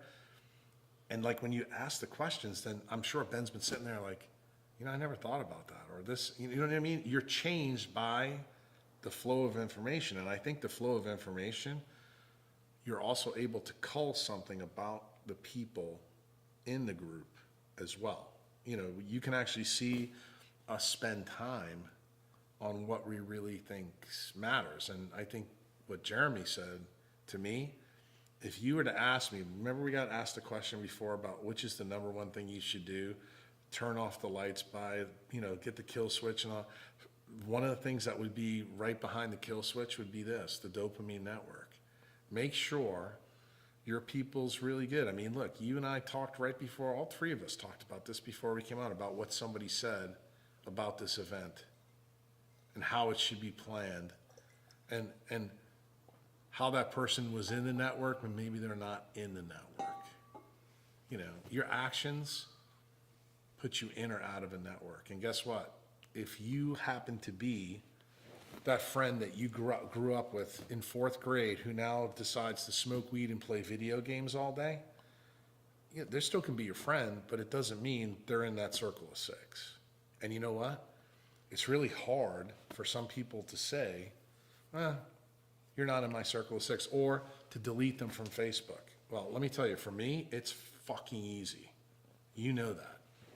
And the reason why, and this is the truth, me being a neurosurgeon, dude, let me tell you something. I'm around death and destruction all the time. There's nothing worse than seeing people going through this, family members who have dysfunctional relationships, and they don't realize this dysfunction is getting involved in a decision that shouldn't be there, because you're going to make a bad decision. And sometimes you have to tell people who you don't even know this fact. When they're on the ledge and they're going to make a decision is absolutely the wrong thing. You have to be able to tell them, and I'm telling you, I think that's part of the reason why I am a firm believer. The people I want close to me, like my members, mean a lot to me, especially when I get to physically meet them and touch them. Not only with words, but also touch them and hear their story. Understand the dynamics in that story, to put it together. It's a lot different than just looking at a laundry list, and it's a lot like when Ben does a story. Ben sat me down one time and told me, Jack, this is what makes a story. He goes, you can make a film. He goes, but a film makes itself when you have a really good story. Then when you have some idiot trying to put it together because he wants this or that, no, just let Ben tell the story. That's kind of how I envision what's going to go on the farm. Each one of these people are going to come and they're going to have a story and they're going to interact with us in different ways. I think back to my transformation. Would I have liked to have somebody like Ben film that so that I could have seen it from the outside in? The answer is yes. Why? Because I know only from my memories what I have. And I've been pretty open about sharing that, but I guarantee you there's certain things about it. If you sat my wife down or my kids down and asked them, there's things I missed. And they probably are things that are important to the story, to the essence of the story.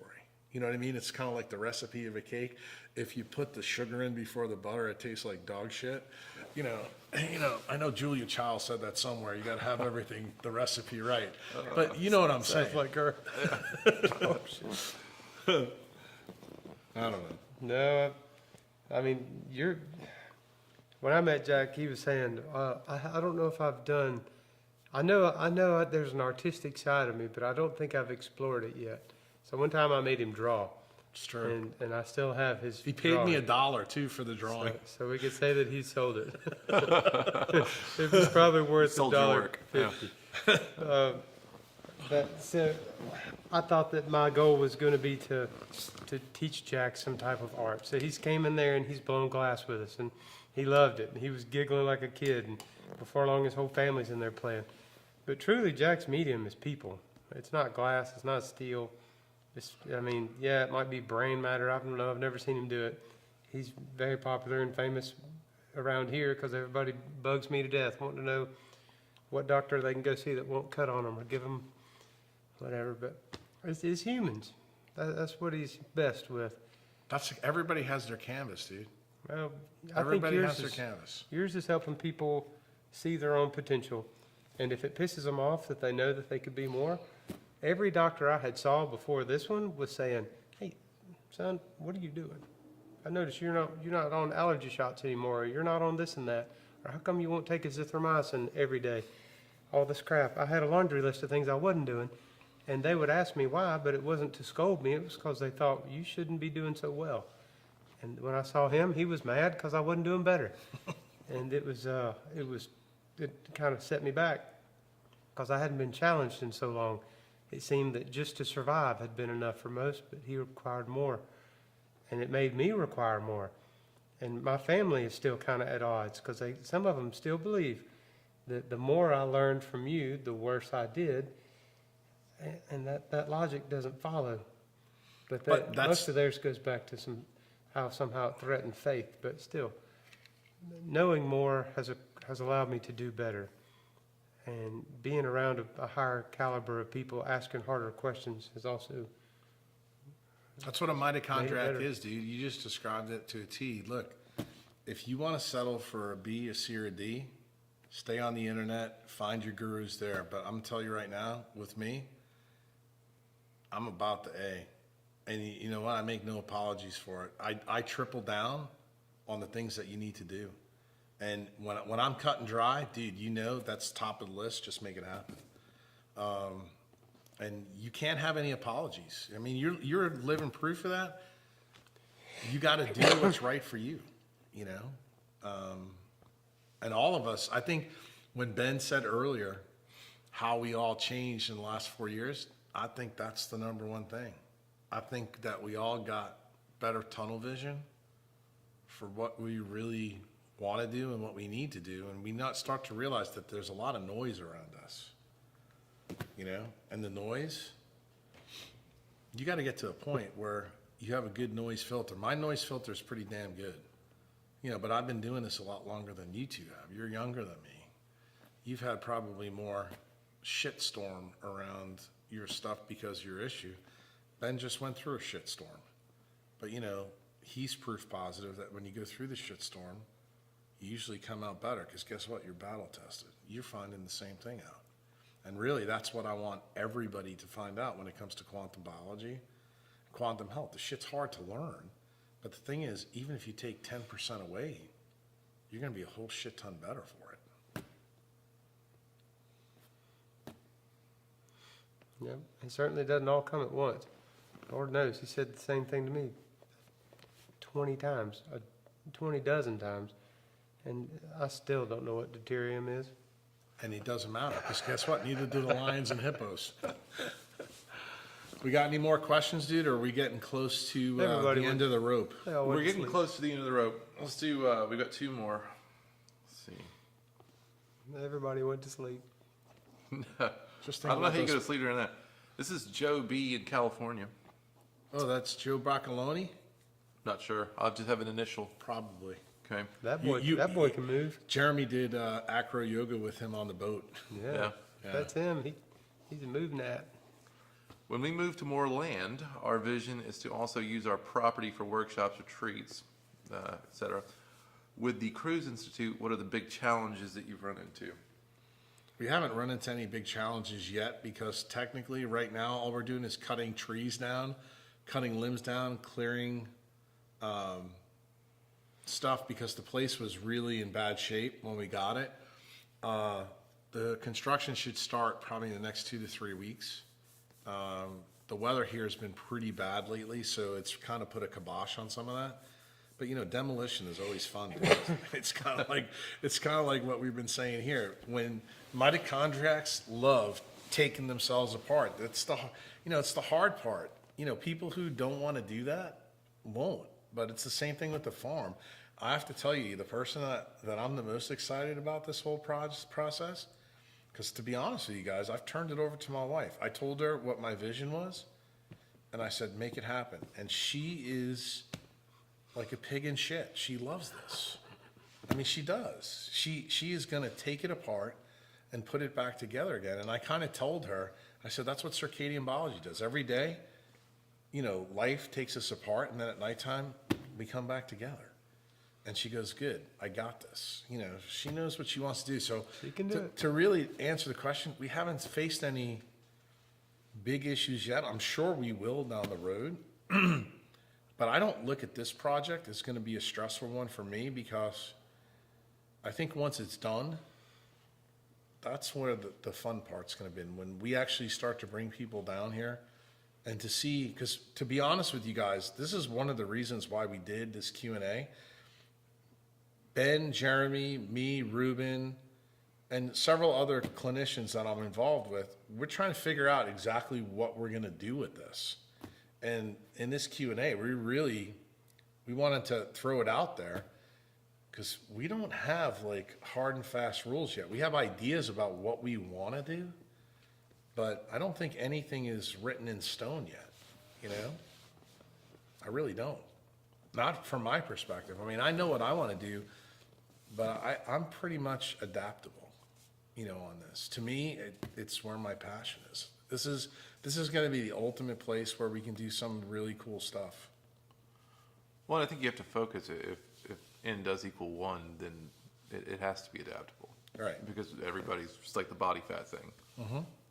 Everybody's optimal is a little true. different. So you can't, you know. You know, and the farm's not going to be for everybody. There's going to be some people out there that say, well, that's too expensive for me, or I can't make that time commitment, or I can't do this. I'm And scared of alligators. Yeah. Right, stuff like that, you know. And I don't want to come to Louisiana because it's too hot and humid, you know, it's things like that. But the thing is, it's a place that needs to exist, because right now we don't have that kind of place that people can go. Right now, my site is a virtual hot spot. And you guys know, both of you know better than anybody else, how much I hate technology and social media. I do. I can't stand it. But right now, the irony of this whole situation, I've got to use that to actually get the message out. There's got to be a huge part of it. It just feels a relief in knowing that you're finally, the rainbow is in sight. Like you've been looking so long, trying to get to a point in a career that's taken, well, you've brutalized your body to Yeah, get it. it's rough. Neurosurgery is not something I would recommend. I'm a lung disease guy who loves to blow glass and weld. Like, that's retarded. I could have done a million other things. So when he tells me that we need to build a platform to tell the real story and not just to get paid to make coffee tables and signs and blow lighting and whatever for somebody, yeah, man, look. It's much more fun helping people without having to cut their brain open and take a brain tumor out. I It's the believe truth. that. Yep. And hopefully Ben can make really cool movies and videos of those transformations as they happen. I think some of the human side of these stories is going to be awesome. And do I think there's going to be many stories? You know, like it's kind of like a book. It's got a lot of chapters, but there's a story. Like Ben said, there is a story here. And I think this story needs to kind of be told. And we're not waiting for permission to begin. No. It's just happening. Like, I mean, the people that you work for now, I don't know how they feel about all this coming down the pipe, but eventually, They probably don't know about it. that's going to be an exciting conversation for someone. They're going to have to realize it. At some point, I'm going to have to build a functional sculpture studio at a farm in Louisiana that you own. And Ben's going to have, we're going to drag him all over the place. To wrestle the alligator mainly. We get that. I was a thing gator out. handler once. Yeah, That's true. Ben has actually got the most adaptable part because we don't really know how he's going to apply this. He can do anything. It's fun. I just think that the stories, I think, you know, the truth is, I think he's going to get motivated by the stories. I think he would like the member stuff more than anything else because he would be the quietest guy in the group and just listen. Be like Lindsay. That's what she does. She just soaks it all up and cries. All right, gentlemen, we're just over 3 hours. Then when we go ahead and Wrap it up. wrap it up, I'm sorry if we didn't get to your questions, but Christy said those will be addressed in some format. Cool. Well, if she gives them to me, I can always Yeah. do something with them on the form or something like that, or we'll figure it out some way. Yeah. But give us feedback. Let us know if you guys liked it. I don't know how we're going to get the feedback, you know, because I have no idea. I think this is going to be recorded, right? Feedback will find you. Yeah. All right. Well, it'll be recorded, right? So people will be able to see this over Yeah, again. we have a high def version, so we'll make this available. Cool. Anything you guys want to say in closing? Thank you. Yeah, thanks, guys. Just let us know if this is a format that you guys would kind of like us to do every so often, and give us feedback too, because that's what we're looking for. We're actually doing this for you guys, and if we screwed this up, tell us. We're cool. We can handle it. With that, party on. Merry Christmas. Yeah, and a Happy New Year.